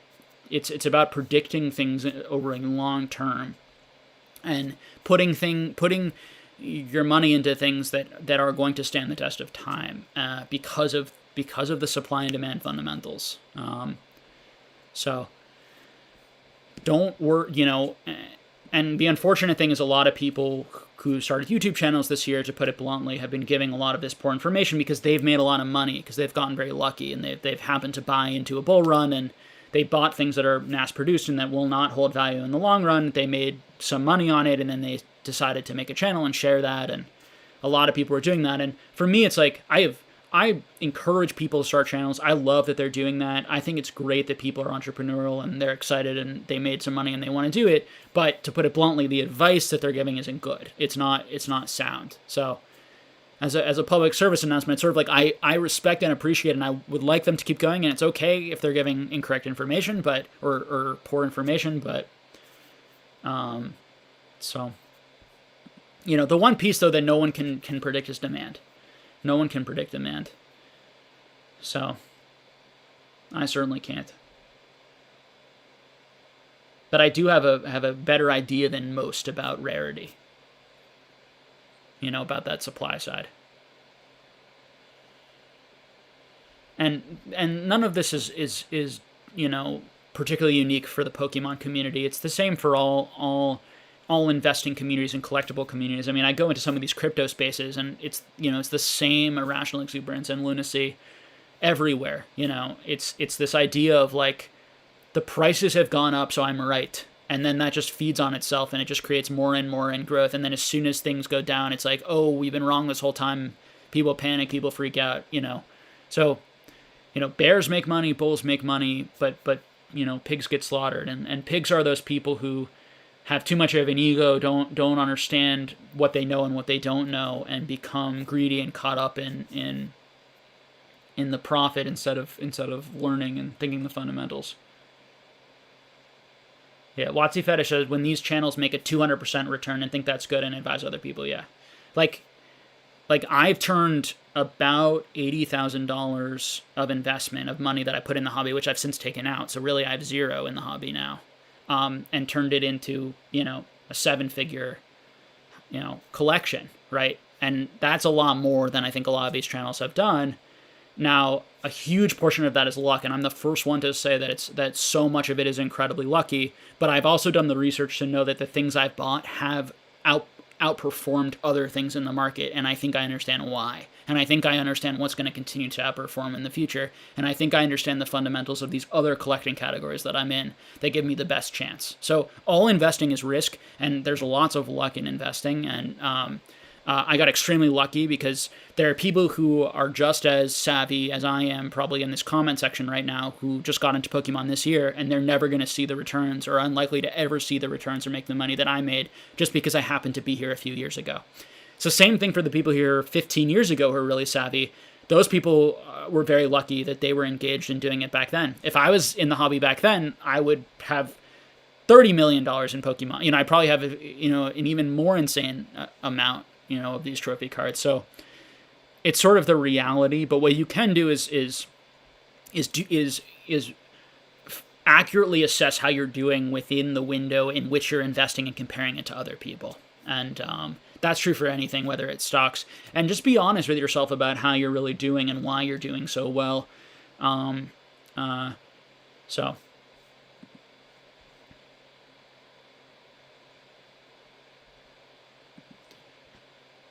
wow, Robert said you read on Twitter that one guy killed himself because he over-leveraged himself and got liquidated during yesterday's dump. Oh my god.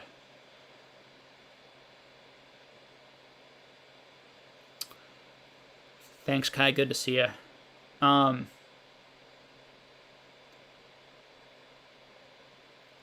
Jake, how many Dogecoin do you think a PSA 10 Charizard will be we're selling for next year? Yeah, so there's a whole breed of new investors right now that are not investing on value and are not investing on fundamentals, but are investing on the pyramid scheme type investing. And like the crypto community there's a lot of this right now. This will give me some downvotes, which will be good.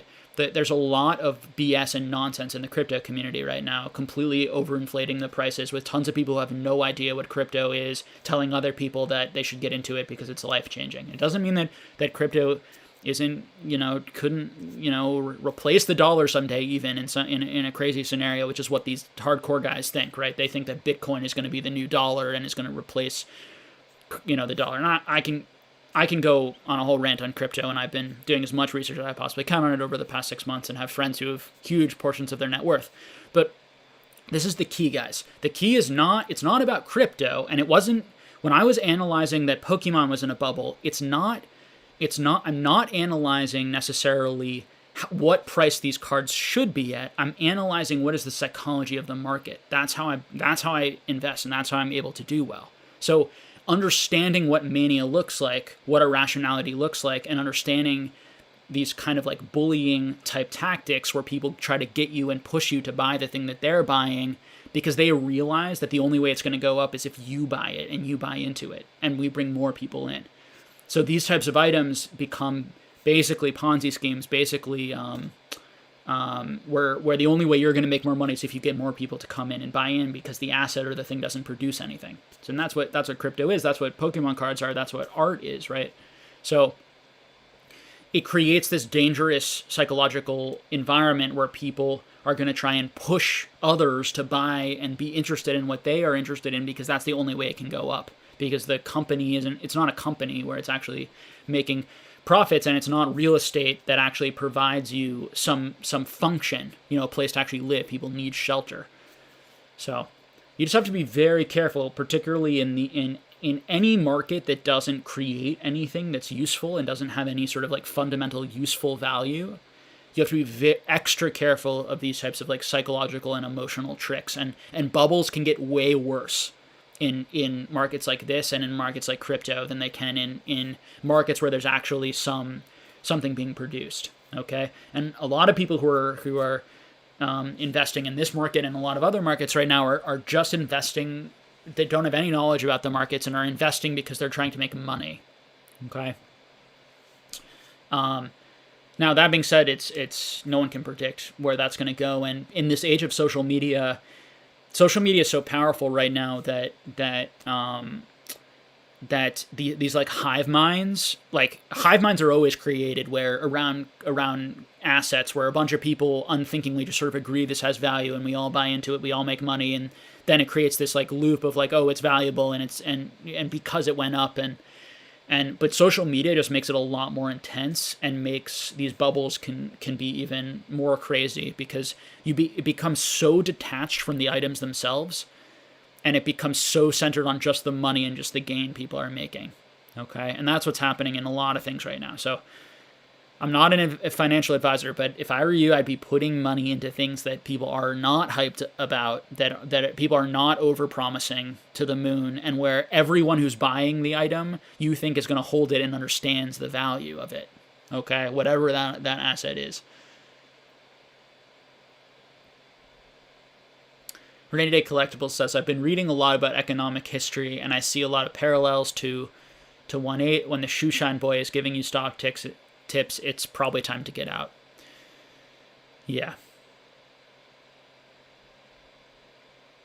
Yeah, it's that's one of the signs, and the signs are the stuff I've been talking about all along, and we've been seeing it for the past 8-9 months in Pokemon hobby. Increase in scams, increase in manipulation, increase in lots of channels telling you to buy, hyping things up. Like all of those things are perfect signs of a psychological bubble being created where people are doing things not because they want to do them, not out of their own agency, but they're doing it because other people are telling them they'll make money.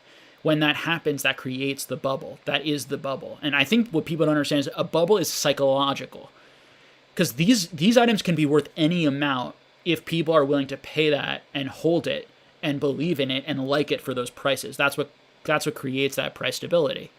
Okay, but if people are buying because other people are telling them to, or just to make money, that's when people then panic psychologically on the downside, and we see this over and over again. Or they over leverage themselves, which is what happened in the housing crisis. The reason the housing crisis was so bad and everything fell apart is because the banks screwed up in such a royal way, and everyone was foreclosing and unable to pay back their mortgages because they were leveraged in an unprecedented level. And I do have a number of people come to me in this hobby who have over-leveraged themselves, who have spent way too much money, who have, 90+% of their net worth in Pokemon, and it's all well and good while it's going up, but when it goes down, people will panic, people will freak out. So you got to prepare yourself for those 30 to 40% retraces, in that type of climate, and buy the stuff that you think will retrace the least and that will go up the longest. I'm going to make a video. I already shot the video that I'll release this week, kind of going over some different like what how to think about investing from a short to medium term investor versus a long term investor versus a flipper that hopefully will be helpful and cover some of these ideas. Cool Trainer says, have I checked out the latest PWCC block? I have not. Noah says the staff Charizard has not seen a retrace. It went for 17K. Staff cards are very scarce. Yeah, I think that the staff cards are an interesting combination of like those cards are not as rare as some other cards that I like better, but they are pretty rare and there's huge demand around them. Now, I don't believe in those cards for the long term. I think your World's promo staff cards, I think there are other staff cards that are far superior to those staff cards, and that those staff cards have mostly benefited off of channels like Twice Baked Jake and the big channels who don't know in depth a lot of the cards in the hobby to be, and there are a lot of other channels too, exposing those cards that the vast majority of the hobby knows about those cards. And so there are a few rare cards like that the vast majority of the hobby knows about. And those cards are already priced pretty high. Whereas the cards that are just as rare, probably more historic, more interesting potentially to people if they actually knew about them, those are the ones that I would be purchasing. But it is true that, at least for now, right, a card like that is maintaining value. And it certainly makes sense why it's maintaining value more over other sorts of cards, because most of those cards have already been graded. You don't have to worry about tons more of those coming back from PSA. Mason Berry said pre-release staff cards are not rare. Yeah. It depends what we mean by rarity, right? They're rare compared to set cards, probably, to a certain extent at least. But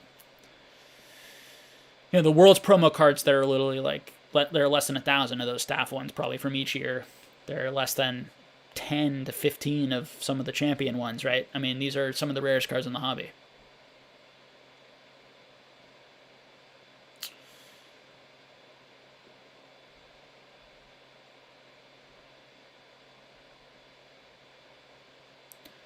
Trombone Guy 360. I hope the PSA returns flood the market and crash single prices. I'm a binder collector. I think complete master sets are so amazing. I'm working on. Yeah, it will be good for a lot of people, and that's certainly not why I'm saying that prices are going to crash. Is because people want them to, And I own a lot of that product. I own a lot of modern product, and so I don't, financially would it be better if everything just went up forever? I'd have hundreds of millions of dollars in 10 years, whatever it is. But it would be good for people who want to create master sets. And for someone like me, I would probably look more into creating those types of sets, or at least buying more of the cards that I really wanted. And of course, because of that, that's going to keep the prices decently high. And so it shows that there is quite a bit of actual demand for these items. These are not just, people do really like modern Pokemon products in a lot of cases and want the cards, and it's a big part of their life collecting Pokemon. So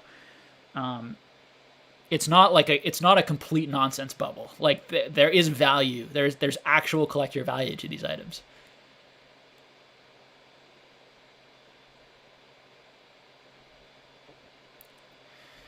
Trombone Guy says, record a video of your thoughts on rare cards. A few years later, release it, and we'll see how on target you are. Yeah. I mean, it would be interesting for me to record now, like a video, just me guessing on prices of lots of things, and I wouldn't release it because I don't want to affect the market and have my guesses on things be out there.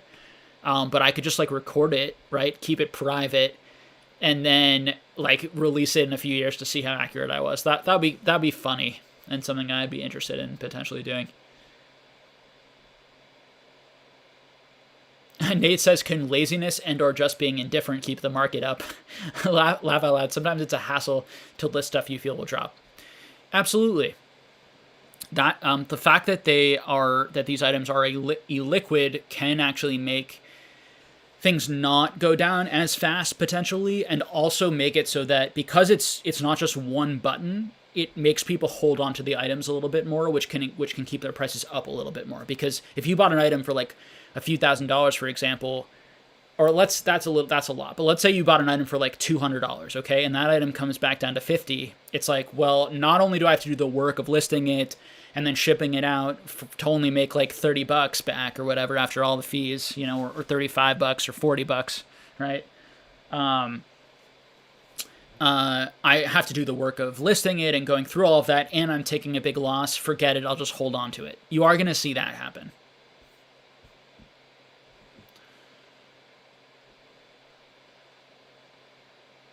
Adam Sisso says, how are you feeling, Jake? Definitely been going longer than 15 minutes. I actually feel okay now. I feel a little bit better. I've been able to talk. I don't know what was happening, guys, earlier on.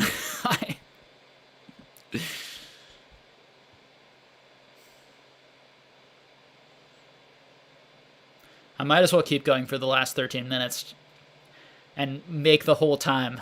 That way I'm keeping on my 3 to 5 promise every week.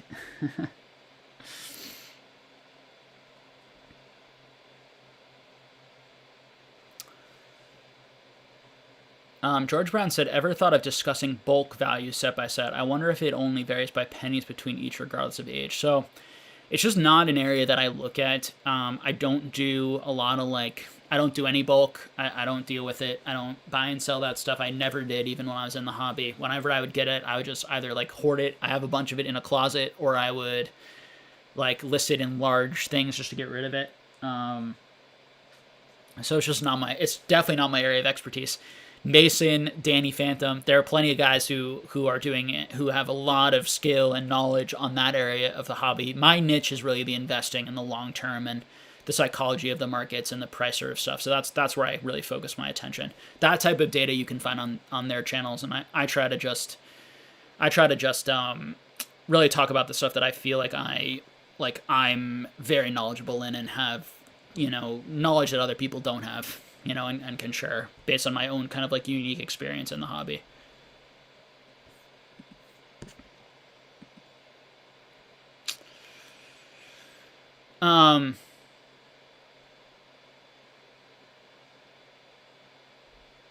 Mason Berry says, Jake deals in dollars, I deal in pennies.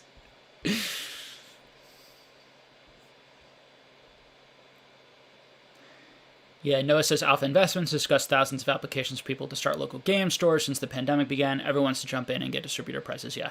The key is, and a lot of people are really wanting to start online businesses, because getting distributor prices during this time period, particularly if you open up an online streaming channel, you can make thousands of dollars an hour.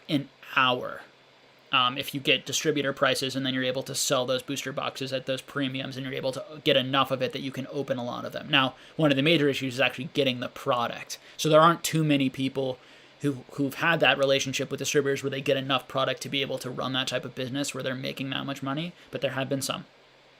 But there are lots of people who saw that, understood that, and they want to run online breaking channels. They want to just sell on eBay. And obviously it's a great moneymaker right now. One thing about me, guys, is when I put my mind to something, I like to do it. So now that I can breathe at least decently, I'm gonna finish the last 10 minutes.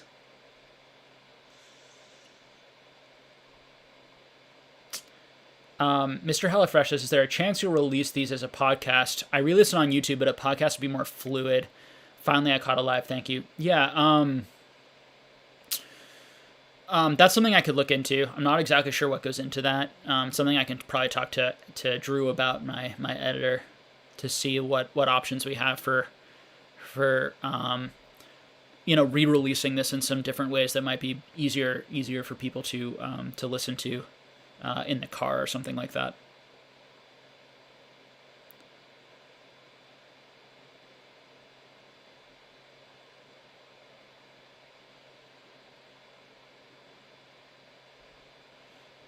Stupid Cupid says, what are your thoughts on the Legendary Treasures set? I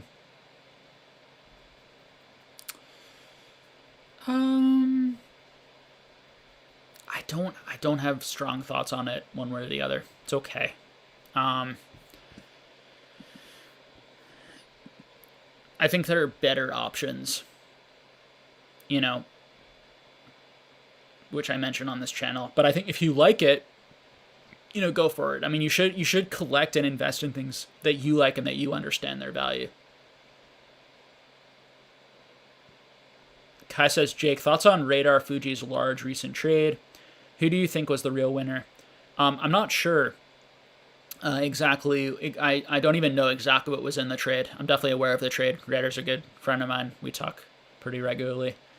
But this is the one for the Shadowless Charizard, I imagine, unless there's been another trade that I'm not aware of. So you could, Kai, what was on either side of the trade, and I can let you know what I think.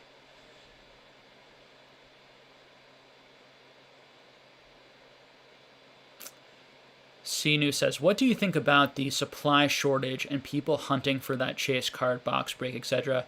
Is all that not enough to lower the supply of people hoarding sealed products? Yeah. That's the big question, is how much sealed product supply is going to get hoarded in the long run versus just kind of opened up. If you're going to invest in Modern, you definitely want to be investing in sealed product and not in singles 100%, in my opinion, particularly for the long run. Flipping singles is very different. The flipping game is completely different than the investing game. Okay, flipping is about what is hyped and what is hot. Investing is about what's going to stand the test of time, and very different mindset. But if you're going to invest, you want to invest in sealed product, because the sealed product, even if the market is forever flooded with way too much product, of opened product, this sealed product will get rarer and rarer as more people open it, and there are going to be some sealed collectors for sure who just want every Pokemon box ever printed, these types of things. And how many of those are there going to be? Is there going to be enough to really push the prices up on a lot of these kind of more random boxes from some of these middle generations when we think 10 years out? Who knows?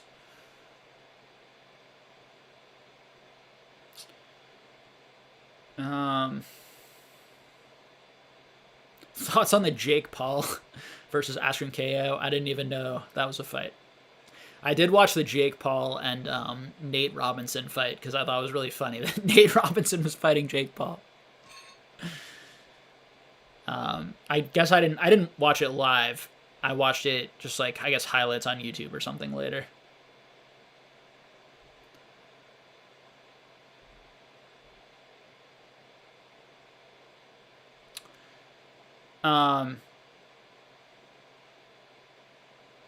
Swami says, did collecting Harry Potter score LOTR change your perspective on your collection at all? What is important to you / how much money plays a role on enjoyment? Yeah, it's a great conversation. So the idea of making a lot of money is very appealing to me because it could buy me more freedom and more freedom for my kids' future. So money is something that's on my mind, and I would say is fairly important to me right now in my life, because I want to set myself up so that I'm can really do whatever it is that I want later in life, and also so my kids have more choices and freedom. So that was something that was really passed down, those sorts of ideals and principles, from my father in my family. It's just something that my mother was always more, Jake, you need to go out and help people and change the world and have a positive effect. And my father was was more on the side of how are you going to make money and support yourself and make enough and this is how you generate generational wealth, and this is what's important. And he was a lawyer for a number of years, and now is a financial advisor. And both my mom and my dad care about both finances and people. But I think that I have both of those sides to me. I think that I realize the importance of that. I also like the game of trying to think and predict things. It's fun. And that part is all around the money. That's how you know you were successful, is if you pick something that ended up going up in price, or that people ended up liking it. But certainly none of this would exist if I didn't have an intense passion for the product themselves, and I didn't thoroughly enjoy looking at them, thoroughly enjoy the process of completing sets, and if it didn't take me back to my childhood experiences of doing that.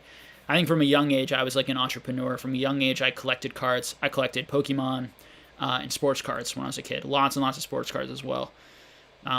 So that's who I am. I think a lot of people are very similar to me. I think a lot of people have the exact same feelings and thoughts, and it's part of why, particularly people probably who are attracted to this channel, because they really love the games, they love the cardboard, they love the memories, they they have a real passion for this stuff. It's a much more fun way of investing and thinking about money, which they care about and want to make, than just buying stocks or just doing something else. And I'm not a financial advisor here. I always just suggest, and I have a lot of those other more traditional type investments too.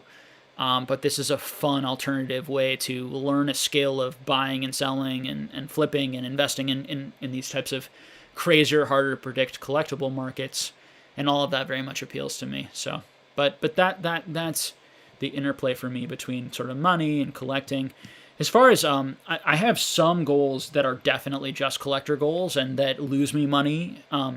But I think that most of my goals tend to line up with also owning expensive cards and making money. I think at the end of the day, they tend to line up pretty well. I also think the things that I tend to like are going to be the things that most people tend to like in the long run. We'll see if that's true or not. Only time will tell on that sort of thing. But yeah.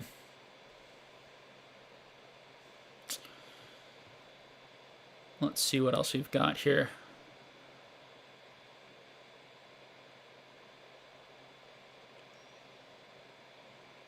So, a number of questions. So a couple questions just about E-Series and let's see, Not Awake comic card.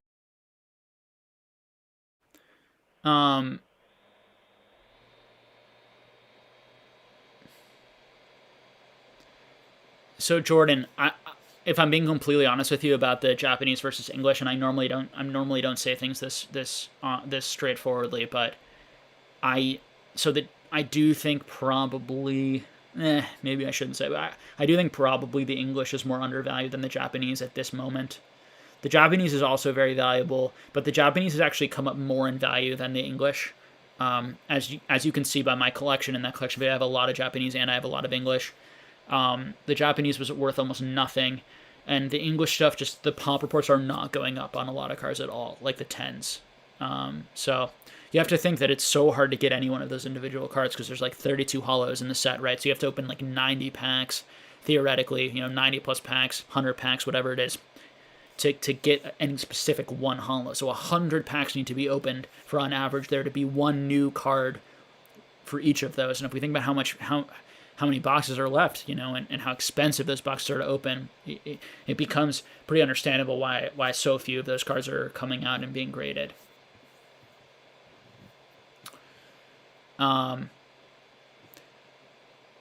So as far as the, I put those very similarly in the Neo category. I think that Neo have an edge on that they're that original WotC style and that they have first appearance Pokemon. I actually think that E-Series has the edge on price. I think that they're always more undervalued, and I think also has the edge on kind of like uniqueness of art and creativity on the art side. So I view Neo and E-Series as both very interesting and investable.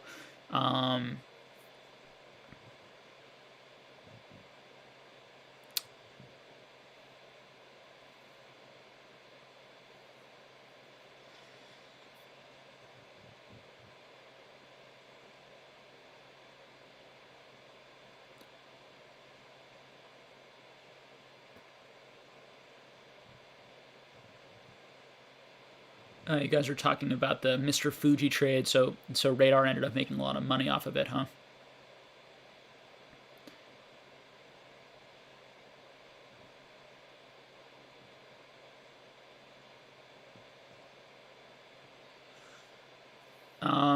A second part to Swami's question: when you're investing in your other collectibles like DBZ and Harry Potter, are you allocating a percentage of your overall collecting funds, or do you create separate for each? So I have been buying almost no Pokemon outside of about 20 to 30 cards graded cards over the last 6 months in Pokemon.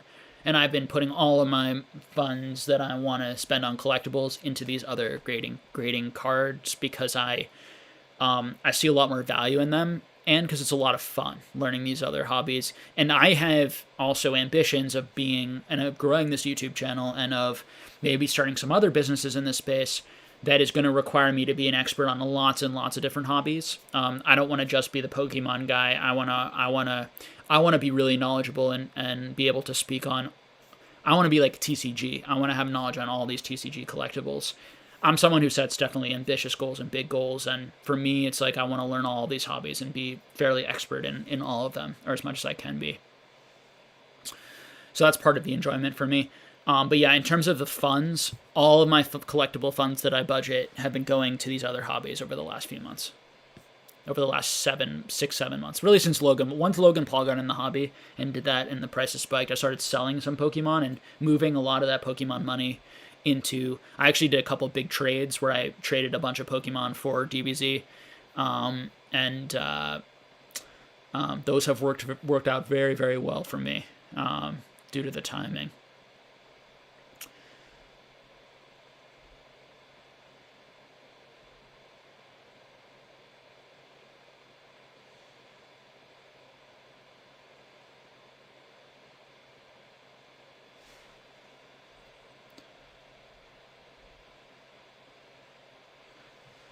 SPM8 says, as someone who is newer to the hobby, what's the best way to discover cards, especially the rare cards? I feel like I see new Japanese card every single day. Yeah, so the best way is just to probably continue doing what you're doing, right? Just continuing to keep your eyes open, watching channels like mine. When I mention a card you haven't heard of, or someone in the chat mentions cards you haven't heard of, just going onto eBay, looking them up, going onto Bulbapedia, right? Looking up the history, reading about them there.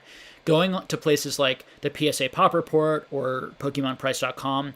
On PokemonPrice.com, you can click. You could go right after this. You could click on, prices. And then you can go to Pop Reports, and you can click on sets, which will show you all the sets, and it's organized by sets. Or you can click on promos, and the promos are where all of these kind of more unique Japanese TCG cards are.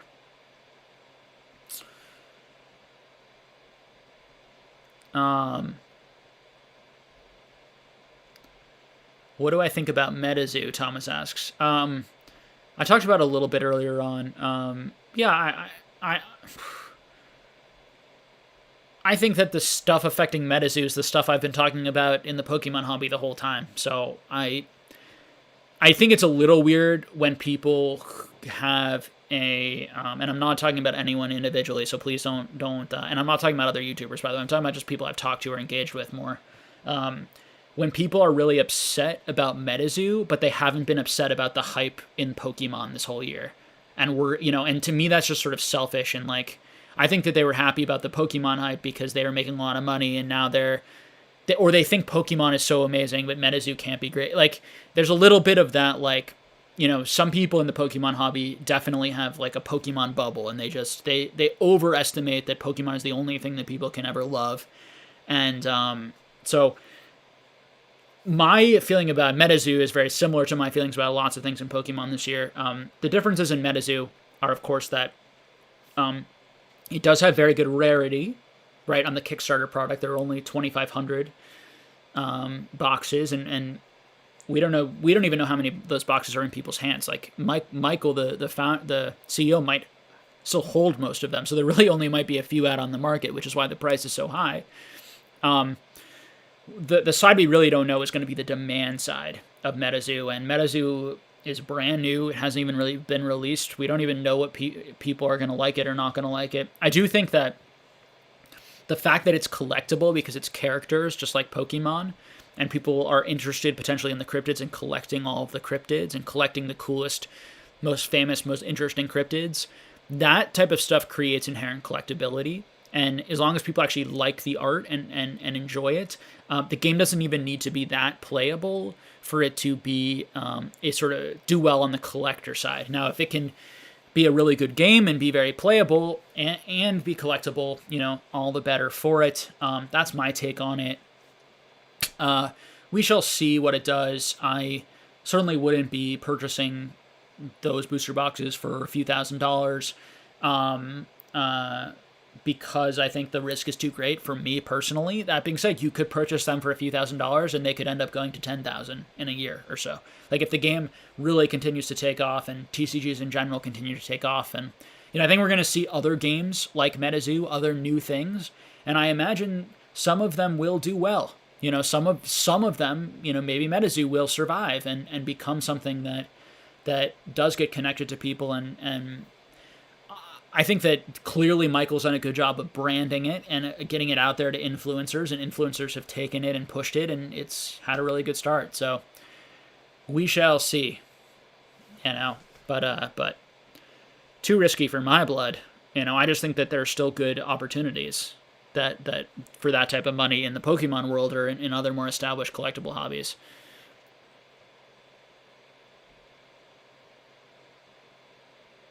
But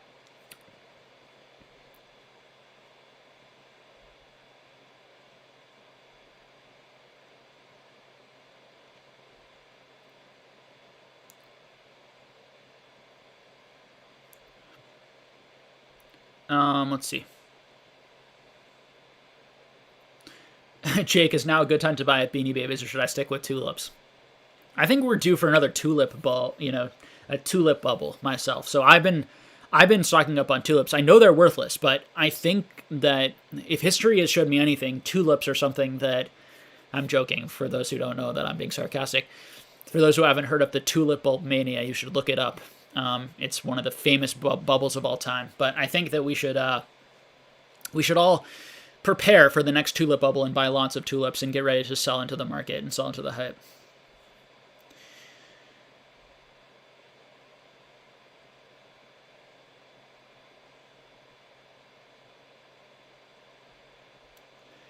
Oh, the Z and G's video on MetaZoo.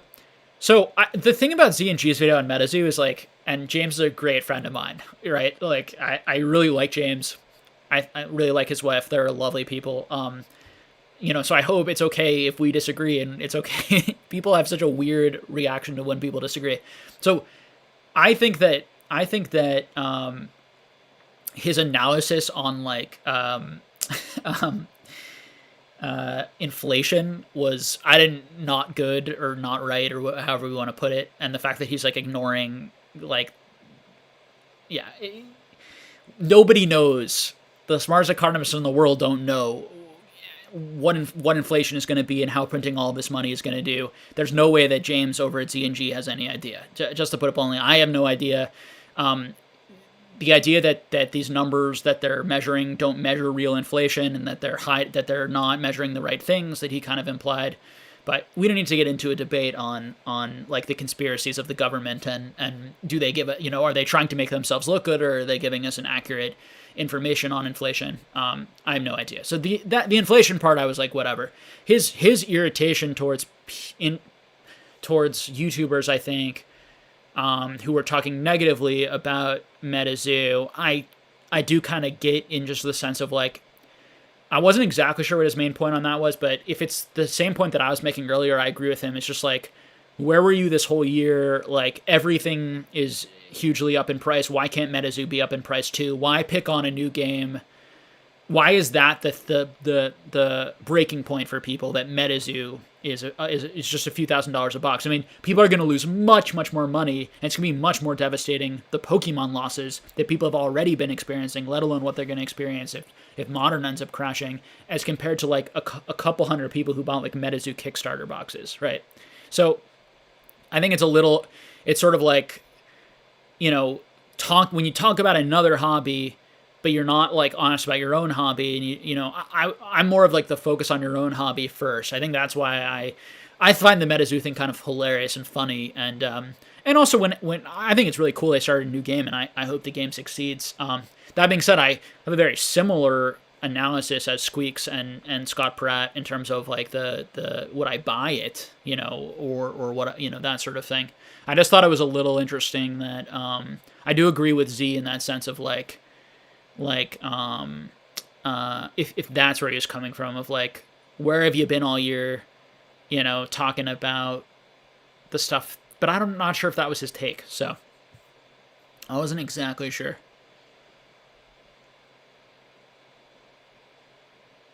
Mason, you said, I thought it was all sarcastic until he went 5 minutes on it.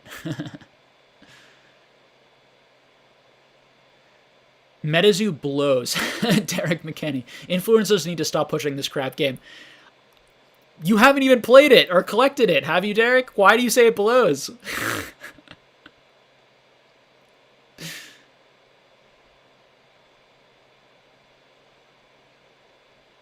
I just get more irritated by all the Pokemon YouTube channels telling everyone to buy everything. Like that, I'm unsure why people are more irritated with the MetaZoo stonkers, and they're absolutely MetaZoo stonkers, don't get me wrong, than the Pokemon stonkers in our own hobby.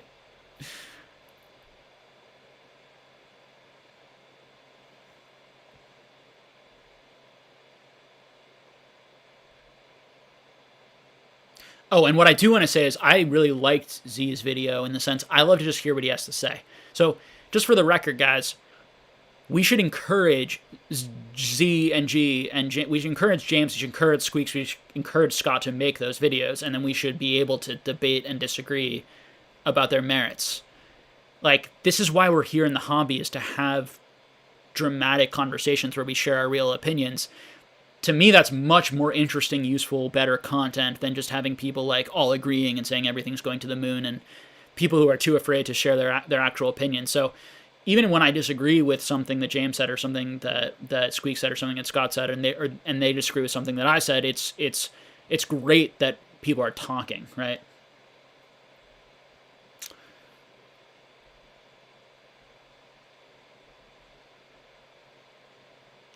Matt says, "Do I have any thoughts on the World of Warcraft TCG? I've never looked at it, so I have no thoughts."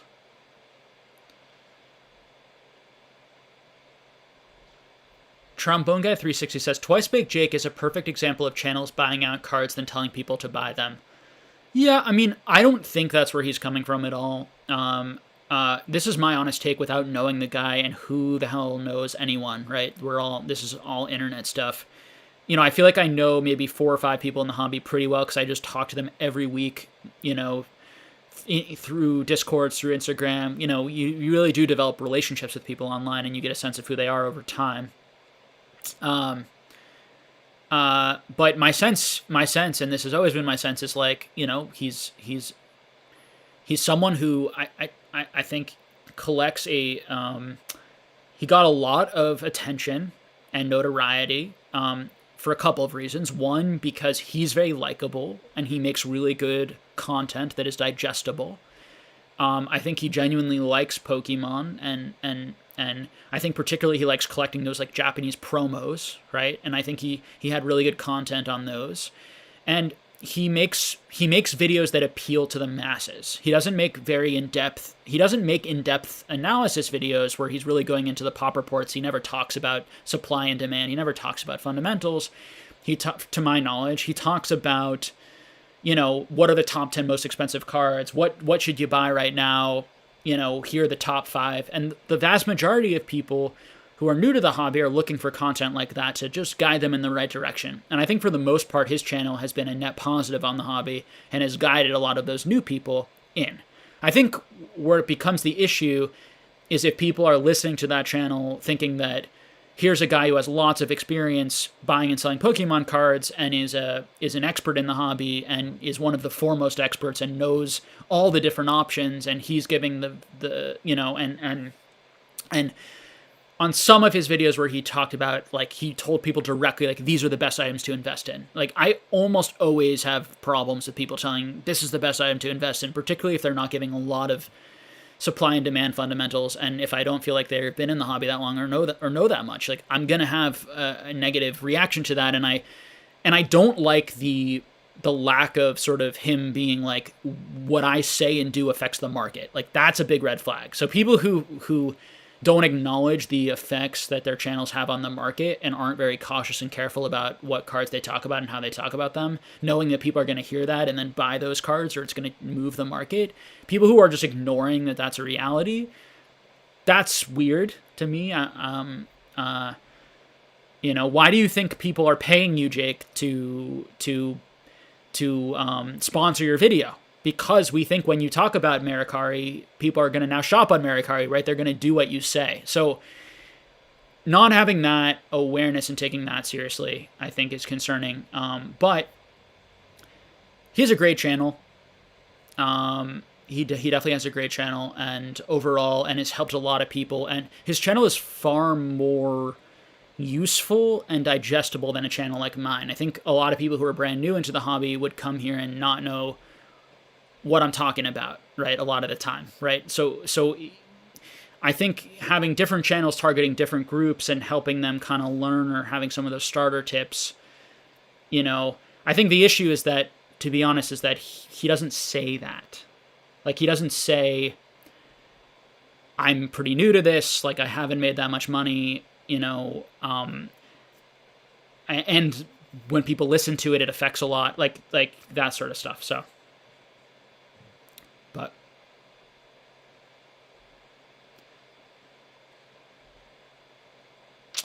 MetaZoo Games in the chat. Hey, Mike. This is the CEO of MetaZoo. If you guys have some questions for him. Let's see what else we got here. Pokebarn said, when I was new, Twice Big Jake helped me understand the modern cards. I didn't need to buy everything he did, just like learning from him a little. Yeah, I think that he gives good I think that he gives really good analysis of some of that, and just an introduction. And again, he's a good YouTuber, and he does a nice job. Like, there's a reason why people like his channel. And it's not because he's manipulating them, it's because he has a really good channel that people engage with and enjoy, and that they get value from. People wouldn't continue to watch his videos if they weren't getting value from it. So, again, things don't need to be black and white.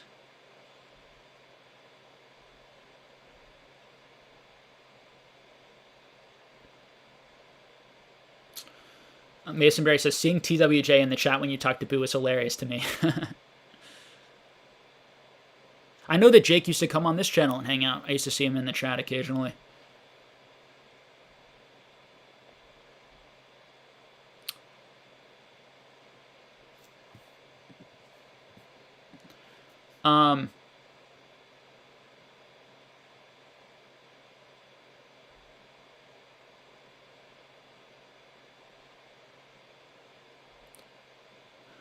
Thomas Bennett says, do you think there's a TCG that is alive and being underappreciated or just overlooked overall? Was looking at MetaZoo or FAB, but nothing piques my interest.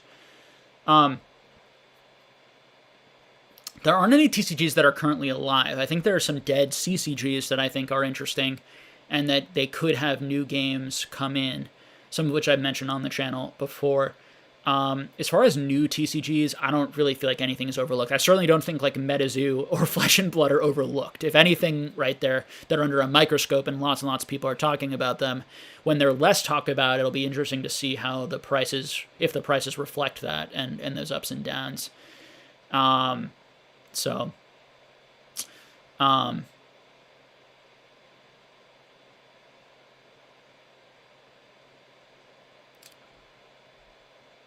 George Brown says, glad to see the healthy amount of constructive criticism from MetaZoo that can help the game be successful. Yeah, I mean, definitely to give Michael credit, like he comes on channels like this, he engages. I've talked to him privately. Squeaks has talked to him privately. We've talked to him together with other people in a Discord chat. So the takes that I don't understand, like I would love for MetaZoo to succeed and for people to enjoy it. So, but there are people who seem to be very, very angry at MetaZoo specifically, which I think is kind of odd.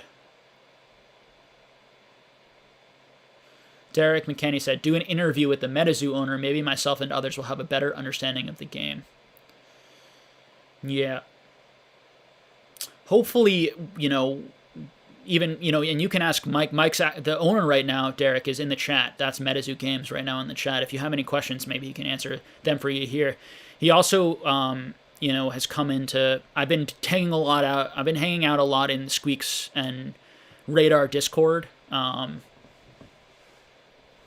So I think one thing that's been very successful is like people are talking about MetaZoo and people want MetaZoo.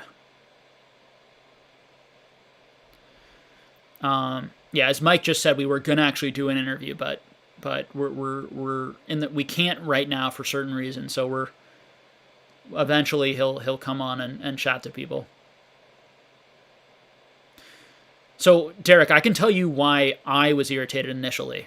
So I was irritated initially because I saw two videos out. I saw a video of Mike, who's here in the chat, saying that we want this game to be focused on playability, that we want to create a game that everyone can get and that is affordable for people, and we want a game that that and talking about how it's a shame that Magic and Pokemon have become so speculated on, and so I heard Michael say that in an interview, and then I saw a booster box break that he did talking about getting your cards graded immediately, even before the game was out, talking about the secondary market, comparing it to Pokemon, talking about which cards are going to be like the starters in Pokemon, which are going to be the most valuable.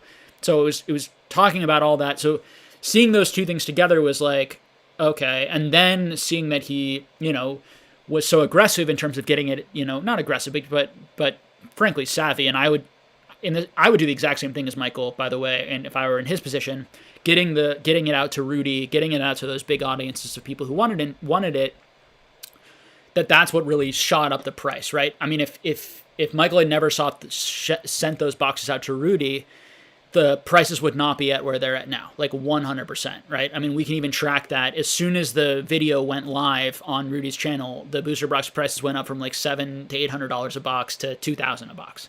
So I think that's where Squeaks was coming from, and his concerns was like, we're hearing two things. One, we're hearing like we're going to focus on playability. On the other hand, we're hearing like all these moves being made to make it really high secondary market to get a lot of buzz and hype around the product. And to be fair, I don't think that there's any issue with Michael trying to get as much buzz and as much hype around his product as he wants.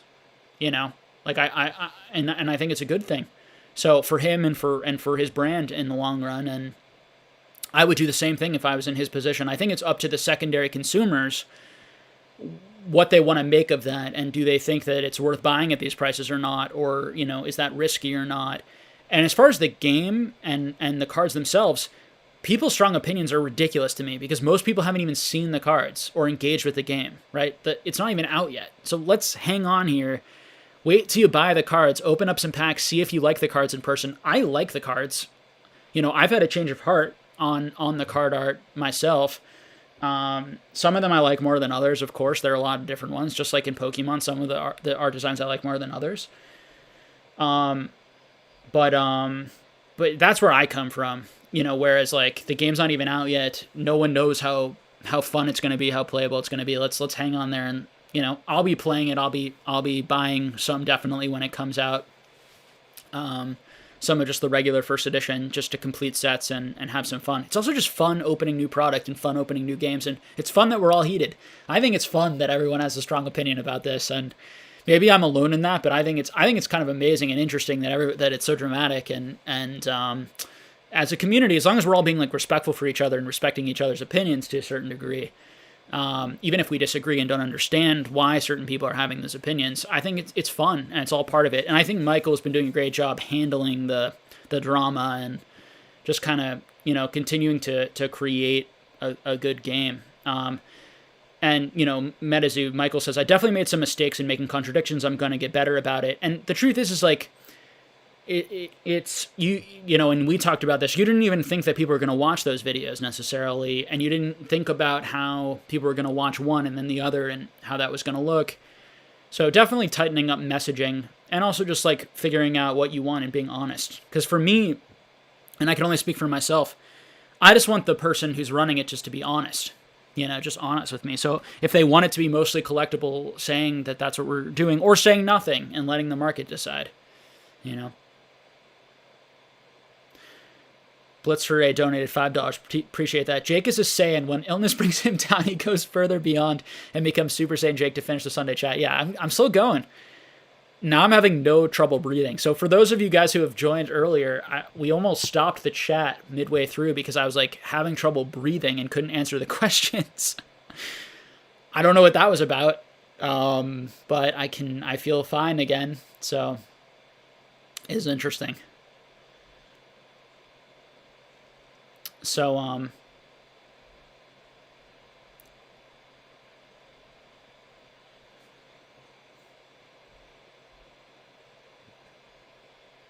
Blitzfrey says that he's hoping for the best for MetaZoo. I think I started more negative towards it initially and came around to just being indifferent about it. I think that I am hopeful that it succeeds because I like hoping that things succeed for people. I hope Michael gets wealthy off of this and it works out for him. I hope that people love and enjoy the game and it becomes investable and collectible for everyone interested in it. I don't see why someone would wish something not to succeed.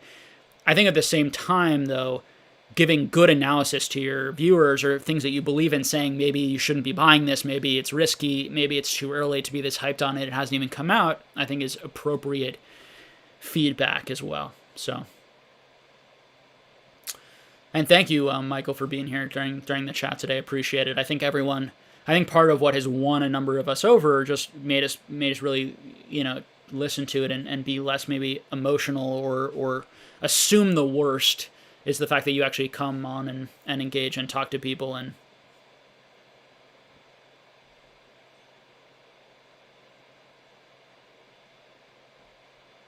Daniel Reed says, I don't know how I feel about all the behind-scenes stuff going on with MetaZoo, and the owner talking with YouTubers. Feels like they are plotting. Well, there is certainly plotting going on, Daniel Ruiz, and there's plotting going on in every business. But when we say plotting, does that mean like manipulative, dishonest, hurtful plotting, or planning where they're planning to try and make the game as big and as successful as possible? And a big part of that in this day and age is connecting to influencers. So like on this channel, for example, I used a lot of my connections early on and people that I knew in the hobby, or just reached out to people to bring them on the channel to interview them, to give me some that validity, right? That people would trust me. So everyone does that. Everyone does that on YouTube. People, you want to be associated with people who have validity, right? Me liking MetaZoo is really good for Michael and Michael wanting me to talk about MetaZoo and engage with MetaZoo is really good for Michael and good for the brand, because I'm well trusted within this community, or because a certain number of people trust me. That's all part of how it works. But I think as long as we're all transparent about that, and I end up being trustworthy, right, and giving you guys my honest opinion, and also saying you guys need to create your own opinions about it, I think is the best all of us can do. But certainly, it would be, Michael would be doing a disservice to his product and to his brand and his dream if he didn't do what he could to get something that he believes in the hand of influencers who are going to help make it more popular. I hope that makes sense. So I think what it comes down to, though, is this idea of don't buy the product if you don't like it. Don't just listen to influencers hype it up. This is true for everything. Play it for yourself, look at it for yourself, and it will also be cheaper, hopefully. I mean, Michael has said he's going to work really hard to make it cheap and affordable, as he just said in the comment section, in about 2 months. Hopefully you'll be able to get those $80 boxes, $90 boxes, whatever they are, to really try it. No, Daniel, it's a good question, and I think that, I appreciate it.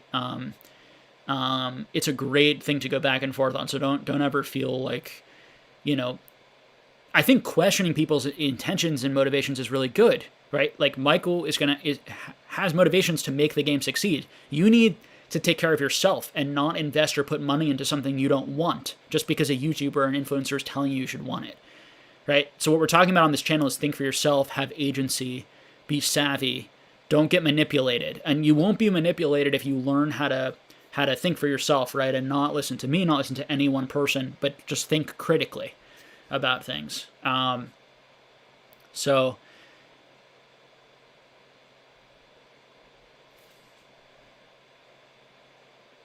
Lucky K says, did you buy the MetaZoo box or was it donated to the channel? So Michael gave me 2 boxes for free, under the idea that I wouldn't have to open them for the channel. And that I could say whatever I wanted about them. Those are my 2 explicit things. And I was pretty happy to get product because I wanted to try it out and wanted to look at it, and I was intrigued by the art, and because it's so expensive. Now, what I can tell to you guys, to be transparent, I'm never going to sell any of this product, so I'm never going to make a profit off of any of this. Even if it gets really expensive, I just will always keep this stuff as souvenirs of the experience. Hopefully that adds to the credibility of myself and why I chose to do that. But it is definitely the benefit of being a YouTuber or an influencer, is you're able to get occasionally free product, this or that. But if you think about all the hours and the time I put into this channel for basically nothing, it's a plus. Um, yeah, and as always, I'm going to be completely transparent with you guys, and you guys can judge for yourself on if you agree or disagree with the stuff that I do. But yeah, a lot of us are taking free product right now because we're excited and we want to try out the game and we want to see what everyone's talking about, and we can't get it. I think that I'd be much less. I didn't feel the need to get the Kickstarter product. I just wanted to open up something. And let's be honest, I'm also like a bit of a degenerate like collector, and I have an addiction issue like a lot of us. And I wanted to open up what was new, and opening up things like that, which have that vintage, feels really fun. So.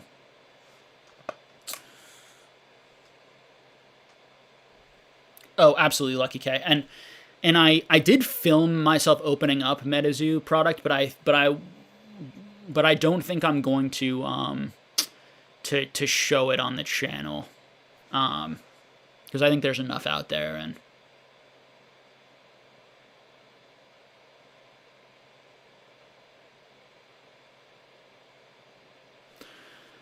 And I definitely would not be paying the prices that these things are going for.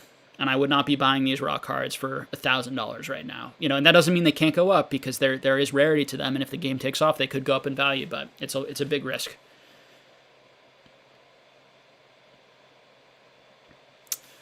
All right.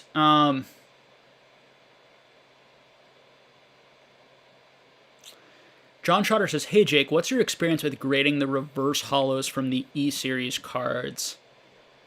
Hard to get 10s." Oh, also, let me know, do you guys want me to release that MetaZoo video on the channel where I open the packs? We can look at the cards together. I showed you guys some of the cards today. Or would you rather me just not? And just you guys can let me know if you have any feelings on that before I go to this next question.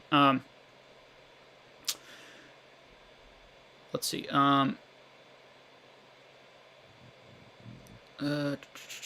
John Charter says, "Hey, Jake, what's your experience with grading the reverse hollows from the E-Series cards?" Hard to get 10s. Is it hard to get 10s? I don't have a lot of experience grading E-Series reverses. Interestingly, I just sent some off for grading. So I don't have a lot of experience with how difficult they are to grade. So unfortunately, I can't give you a direct answer there. Best you can do is look at the pop reports to get a sense of that. In general, I don't think that they're like extremely difficult to grade. They're not like the legendary card reverses that have more of those like printing line issues and other sort of defects straight out of the pack. I think that they tend to grade a little bit better. So, they do have a lot of surface that can scratch, and so surface issues are probably going to be a little more prevalent. But I don't know for a fact, because I haven't graded enough myself to really know. That's a question for Gem Mint Pokemon, because boy, has Gem Mint Pokemon graded a lot of those.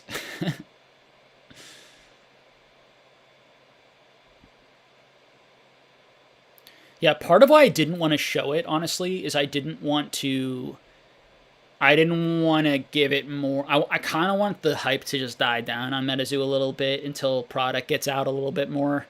And then maybe I would show it like later on. I try not to release things into hype to create more hype. It's part of why, if you notice, I tend to like talk about Logan Paul like 4 months after Logan, I will make a video with Randolph, I do my best to give a little time for things to like settle down and calm down, and then share my opinions or make videos.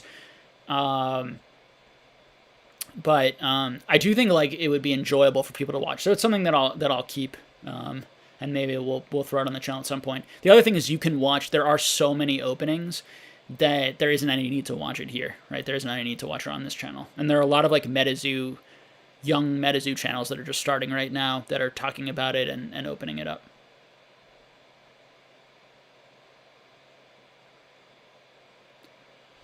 So Mason, I didn't talk about the market at all when I was opening it. I just talked about my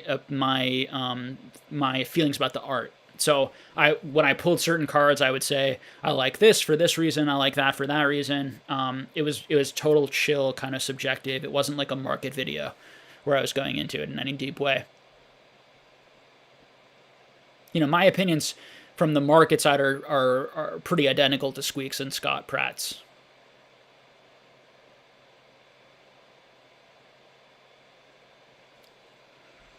Although I think that I probably am the most bullish of the three of us on MetaZoo's possibility to be like a big hit, because I think that I think that we're in a very different time than ever before. And so I actually don't think you even necessarily need to get kids that interested in this. Michael's heading out. Thanks, Michael, for hanging out. And so I think that there are different pathways for this type of game to become very expensive on the secondary market than existed before, particularly because adults collecting TCGs is really new. This is, you know what I mean? We never, so when we collected Pokemon as a kid, when there was a mania of lots of TCGs being made, it wasn't the adults that were collecting them in mass, it was the kids. Now we're actually having a lot more adults collecting. And I made videos on this early on in my channel about, can Pokemon card collecting become cool or at least more socially acceptable, where teenagers can do it, young adults, and I think if that becomes the case, there's going to be a lot more interest and demand, and this is great for your business in the long run, Mason, on like all card games and all collectible card games and collectible card games that are going to be particularly centered around some interesting themes that are a little more gory, like this one. I do think this has two specific things that really separate it. One is the cryptid sort of lore and the characters and the stories that can be built around that. If Michael does a good job of doing that, I know they've released a comic book. So way too early to know if they're going to do a good job and what that's going to be like, and are people going to actually enjoy it and like it. And then two, this sort of horror, the fact that like there's blood on the cards and people being killed on the cards, and yet it's done in sort of like a cartoony way. I like it. I like that sort of thing. But it's definitely going to be,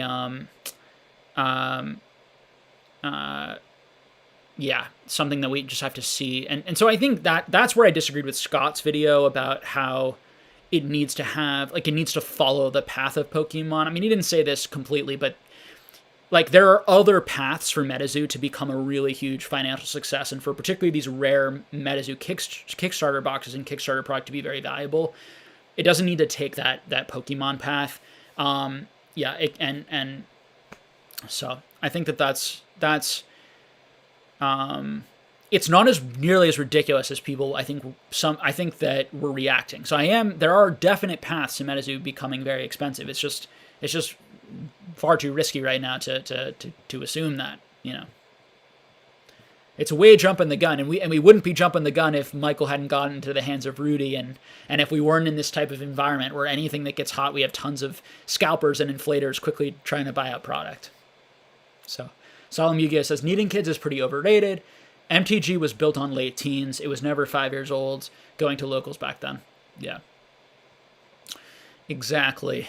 So, and that's also part of the artwork, right, in these. I'm not sure if you've seen it, Solemn Yu-Gi-Oh!, but just that the artwork on these is more adult-themed, just like Magic in a lot of ways was. Not cutesy. But it's kind of a combination of, like, cutesy art with more adult-y type. So I think it's cool. I think let's also be real, like, it's really smart. Like, when people see those, they immediately compare it to Pokemon and Magic, and he's getting it into the hands of Pokemon and Magic people. And there are a huge amount of collectors in Pokemon and Magic who would love to collect a new card game. So there's a lot of reason to think that it's going to probably be a big hit, just to be honest. And I know that the majority of people that I've talked to who look at it or see it say they have negative things to say about it. They say that it's way overvalued, and then they say, but I want it, right? They say, but I want to get it when it comes out. I'm kind of excited. I want to try it.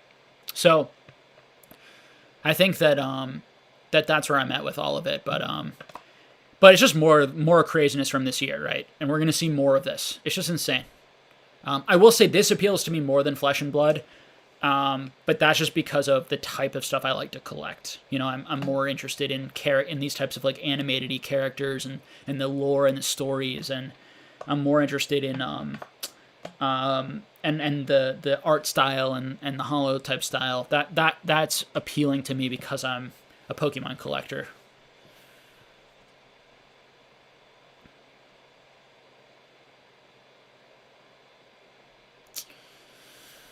Um.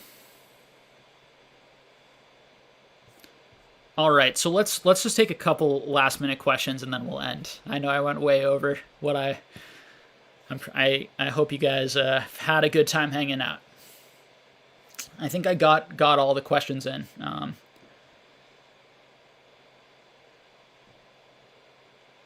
Solomuga says, I own a handful of Pokemon cards, so I'm not that deep into it, but I enjoy the views here on the market. Very real and rational. Appreciate that. Yeah, I definitely am trying to learn more about Yu-Gi-Oh! I feel like I'm fairly pretty expert at this point compared to a lot of other people on even things like DBZ and DBZ Score, Middle Earth, Harry Potter, pretty good. I know some, and my partner on the channel knows a lot of like Star Wars, and so we're working to continue to expand our knowledge so that we can be. Another thing I have to work on, I really have to work on my video game knowledge, so because that's a market that's blowing up. Arsal Shah says Goku awakened power thoughts. So I'm less into DBS than I am into like more of the vintage DBZ stuff, but I certainly do follow the DBS market as it pertains.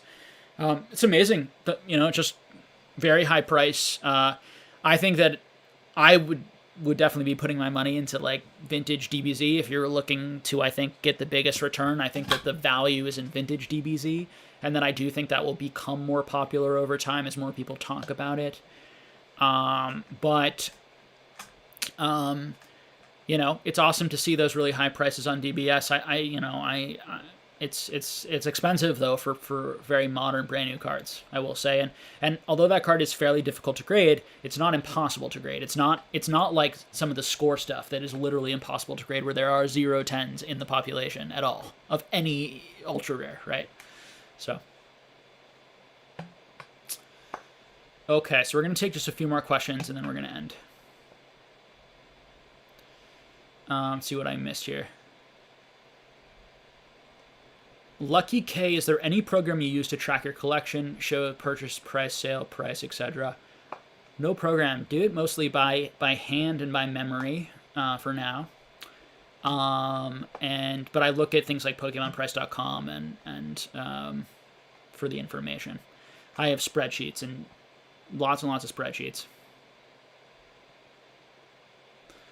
But they're private because they have my private estimates on them and all, like if I put that out there, like how can I put that out there, like everyone will know exactly what I'm thinking and exactly what I'm doing, and you're going to have probably some people copy it. It's going to inflate and change the market. I won't know if I actually made good investments or not, or if I just influenced it, just creates this impossible problem. Vintage DBZ art is meh compared to modern, in my opinion. Ugh, get out of here, badly. Banned from the chat. No, I'm just joking. No, absolutely, man. You're completely entitled to your opinion. My feeling is that the older Bandai art and the art box art, I think, is really, really cool and interesting, actually, and has some of the sort of the non-TCG Pokemon stuff. I'm not vibes to it. The score stuff is what I think is really cool is the foiling is really cool. I like the card layout a lot. And it's basically, the art is just of the anime itself, which I love, love, love the anime. So seeing, like, looking at the cards while I'm watching the anime or going through the different sagas really works for me. It doesn't work for everyone. For me, I don't love that, like, every DBS card, it looks like the ultra rare or whatever holo. Like, whatever it is, I think that it's a little bit, I think they could have done a better job, actually, of saving some of the crazy looking amazing color art just for some of the big hits and not have every card look that way. I do think that's going to hurt the collectability in the long run of that hobby. But on the pro side, it makes it really fun to open. And it makes it fun to put in a binder, because so many of the cards have this like crazy, colorful, ridiculous looking art of your favorite characters. So So that's my opinion on those sorts of things. And I like vintage stuff. I'm a sucker for the stuff that has that feel of the time period of when I grew up. Oh, hey Randolph, nice to see you here. We're just wrapping up, actually. I'm just kind of answering the last few questions, but I can answer yours as well. Oh, you were just helping people out with a statement.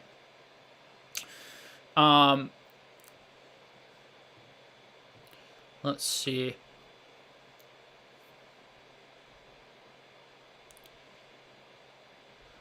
Watsy Fetish says, do you think another more dark theme like Rocket or Team Rocket Returns will be something the company will consider in the future? That'd be sweet. I completely agree with you. I'd love that. Like, if they do like an all-dark Pokemon set, I think that would be a huge hit. An absolute huge hit. I think it's a great idea. Randolph says, hello, when floods of graded cards come back, will you see it as an opportunity or will you be cautious? Will I see it as an opportunity or will I be cautious? So, I have price targets for certain vintage PSA 10 cards that I'm expecting to be buying again. I think we're going to see, as we continue to see more cards come out for Jungle, Fossil in particular, and Team Rocket for sure, and the gyms. We're going to see a little less come back from Neo, and we're going to see less come back from E-Series, but we will see some from those as well. I will be looking to see if that dips the price down enough below what I'm looking to buy back in. I will buy out the floor.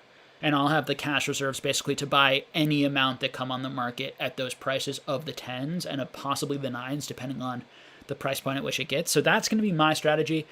But there are some cards that are getting really close to my price targets. Most of the cards are not quite there yet. So unfortunately, I'm going to just give vague answers so as not to as people who watch this channel know, I tend not to talk about specific cards or tell specifically what people should buy, but hopefully that's helpful overall. I tend to look at the lower pop ones, more interested in those. But in the very, very long run, I think those cards are very underpriced. Even now are probably pretty underpriced, although I think that they might come down a bit more. So, like the PSA 10s of some of those sets, because I just think that when we think, I'm very bullish on the 20... 15, 20 year horizon in Pokemon. And so I'm gonna be looking over the next 10 to 15 to 20 years to be buying. And to be a net buyer overall, but I'm gonna be, I have in my mind what is reasonable prices for these things after just watching these items for so much, and I will go off of my instincts on the prices, and and that's what everyone should do. As far as like modern stuff, yes, I might do that, but they'd have to get crazy, crazy low.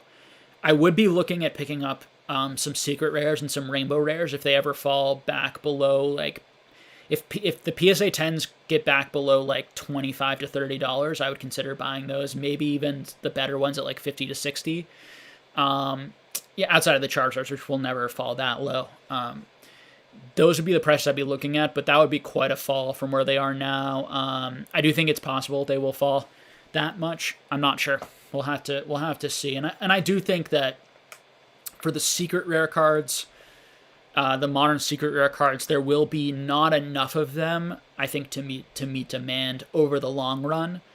But there can be some bumpy times there. And then I think when you look at just like regular GX cards and lower end regular holos, even worse from any set in the last 5 years, 6 years, I would not be touching those even at $50, and a lot of those are going for like $200 now. So those are my price evaluations on those things.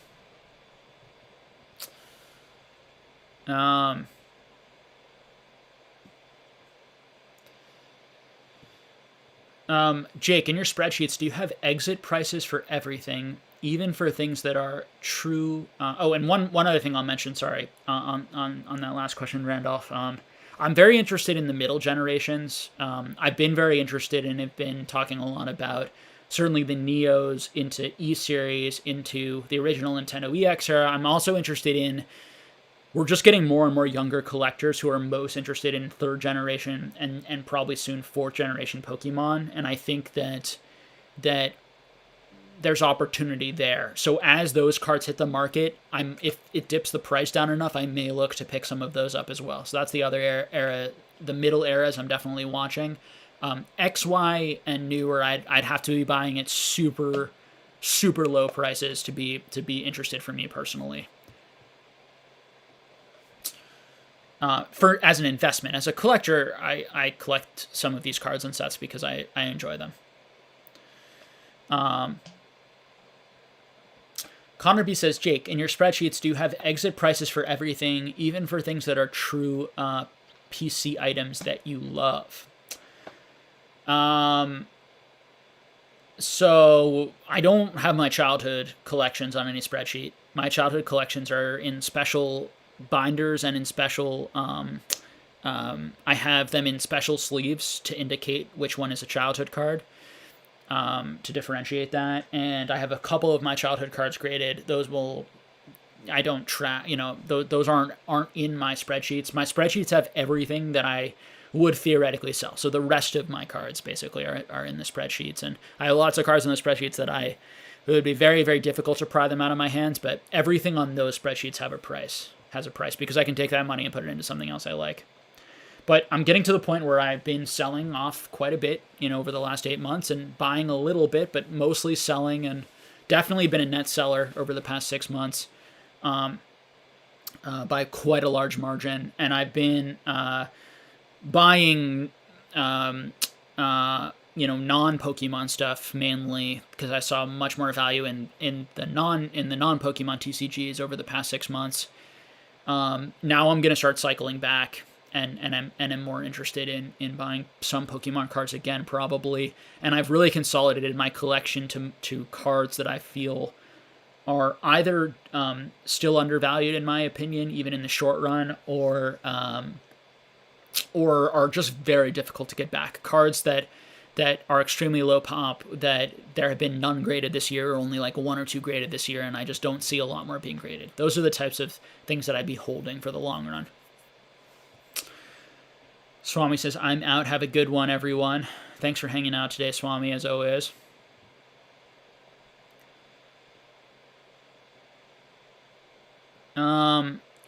What do you think about Gold Stars, particularly the Rayquaza Gold Star? So I've talked about this before. I think that the Rayquaza Gold Star, the price got built.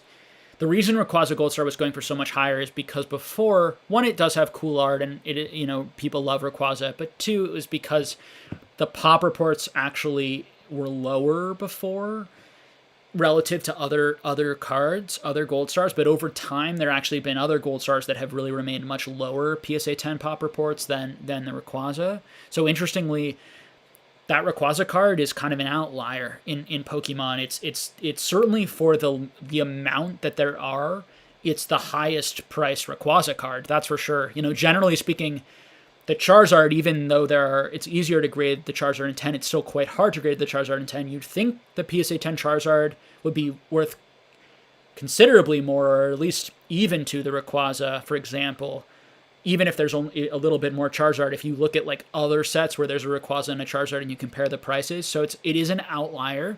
So trying to understand why that Rayquaza goes for so much more when other Rayquazas don't go for that type of price is interesting. And I think part of it is because its price point got built early out of that rarity or exaggerated rarity, we could say. It's still extraordinarily rare card. All the Gold Stars are very rare. Every Gold Star is very hard to find. Will that sustain, into the future? I have no idea. I would think that I would put my money on other Gold Stars doing better and gaining traction and catching up with some of that gap. But maybe not, right? If people just love that Rayquaza so much more and are willing to pay that $35,000 price versus, $3,000 or $4,000 for a Gold Star that has the same in the pop and is another great Pokemon, it's interesting that people are willing to do that. I certainly am not willing to do that. But I do think part of this is we have a lot of people in the hobby, even people with a lot of money, are don't have that knowledge and awareness of the hobby and are buying things just based on comps. They just look to see what one recently sold for, and they pay that much, or they try to pay a little bit lower. And they do that more than actually thinking it out. Like, why is this one so much worth so much more than this other one when the Pokemon are in comparable popularity? I'll pick Mew, for example. I would say Mew and Rayquaza probably have fairly comparable popularity. Maybe Rayquaza's a little bit more popular, but fairly comparable, I would think. And yet the Rayquaza, even though the population reports are pretty similar, the Rayquaza's worth so much more than the PSA 10 Mew. I'd be buying the PSA 10 Mew over the Rayquaza as an investment, thinking that one has more value for the buck. But at the end of the day, as a collector, if you love that Rayquaza card, if that's your favorite card from that gen, you're going to want to buy it, and you're going to pay whatever the market dictates. And there are so few of those cards, particularly in high grade, that it just may never come back down because there are enough people with money who are willing to pay those prices. And so there's just no reason for it to ever rebalance. What I would expect, though, on the other side of that is that we're going to see the other gold stars go up more and do better and close that gap. And we have seen that on some cards a little bit, but not as much as I would expect yet, and I think we might see it even more over time. Curdle54 says, and I'm going to do as many questions as I can in 3 minutes, and then we're going to end at 6, okay? Curdle says, what do you think about Lord of the Rings Middle-earth cards? Love Lord of the Rings Middle-earth. I'm surprised that it doesn't have more interest in following, to be completely honest. So I think that if those booster boxes started disappearing, if people started grading more of those cards and they started coming on the market, I think that you would see a market potentially being created for that in this type of environment. As of right now, it's really fun because you can buy those boxes at affordable prices. You can open them, and it gives you a vintage feeling. It feels like you're opening old Magic product for an insane fraction of the price. And it has the same types of art styles, and it's Lord of the Rings, which you'd think, which is an extremely strong IP that connects with a lot of people. So, that's my feeling on Middle-earth. In terms of the amount of supply out there, there's quite a bit of... So, if you can get like the Wizards, which is the first box in limited, there isn't that much of that. There certainly is some of that. It's not as rare as some of the score product in Dragon Ball Z, like some of the limited score product in Dragon Ball Z that just seems like almost non-existent, like the Trunks box. But it's fairly. It does seem fairly fairly difficult to find. Very few have come up on eBay over the past year. I've been watching all the time. So both the starter box and the booster box in limited in particular are fairly hard to find. The dragons and the white hand, which are two of the other sets, are very easy to find and have always been easy to find. Now, I could see someone buying all those up and then the price jumping and then people starting to pay higher prices because it could all disappear. And I don't know how much is left. It was a little bit of that feeling I got with Harry Potter when I was like, these things, and people bought them all up, and then they were suddenly items that were going for $30 and were always available were now going for $500, $400, right? Because it can happen very quickly, right? Stuff can sit on eBay for a long time, and when you see it just sit on eBay, it makes it seem not valuable, and so people don't buy it, so it sits even longer. But then if someone starts to buy it, all of a sudden it can be like, oh, maybe it is a good idea, and those things can rush. I think the fundamentals are pretty good there, but again, there's a lot of options. It's a dead CCG, so I don't like it as much as Score, both because DBS is doing so well. I think it should trickle down to Score. I think that with this product, if they have like a new Lord of the Rings card game that comes out, they make more Lord of the Rings movies, Hobbit movies, whatever, I could see them really gaining steam in this type of environment as long as cards remain hot, and that is the big issue with everything, right? We could see if we see a retrace in sort of all cards and prices, right, and interest, and it's a sustainable one, then I wouldn't expect these new markets to be built in those types of periods. These new types of markets, I think they really need to be built in these types of growth, hype periods. And once they get built with that type of interest where everyone wants the next thing and then it can sustain value from there because that interest has initially been cultivated and built from people. But it's a great game also. One of the best games, like behind Magic, one of the most playable games.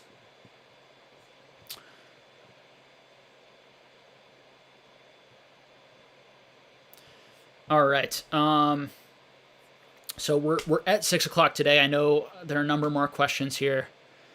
Thank you all so much for hanging out. We will answer more questions next week. I'm glad that I was able to, for those who don't know, regain my health and my breath. I was having trouble breathing earlier on in the stream. Towards the end, I'm happy I was able to finish off the stream strong and answer a bunch of your questions. If you can, take a minute to just leave a like on the video, subscribe to the channel if you haven't, if you appreciate the information. I would really appreciate that. If you want to become a Patreon member, that would be fantastic to continue to support the channel. Patreon members get to get their questions answered in the beginning of the stream and always get their questions answered. That's the little bit of benefit that they get, and then it's great to have those Patreon members ask those great questions because then everyone benefits from their great question because everyone gets to hear the answer publicly. So again, thank you all so much for watching, for hanging out.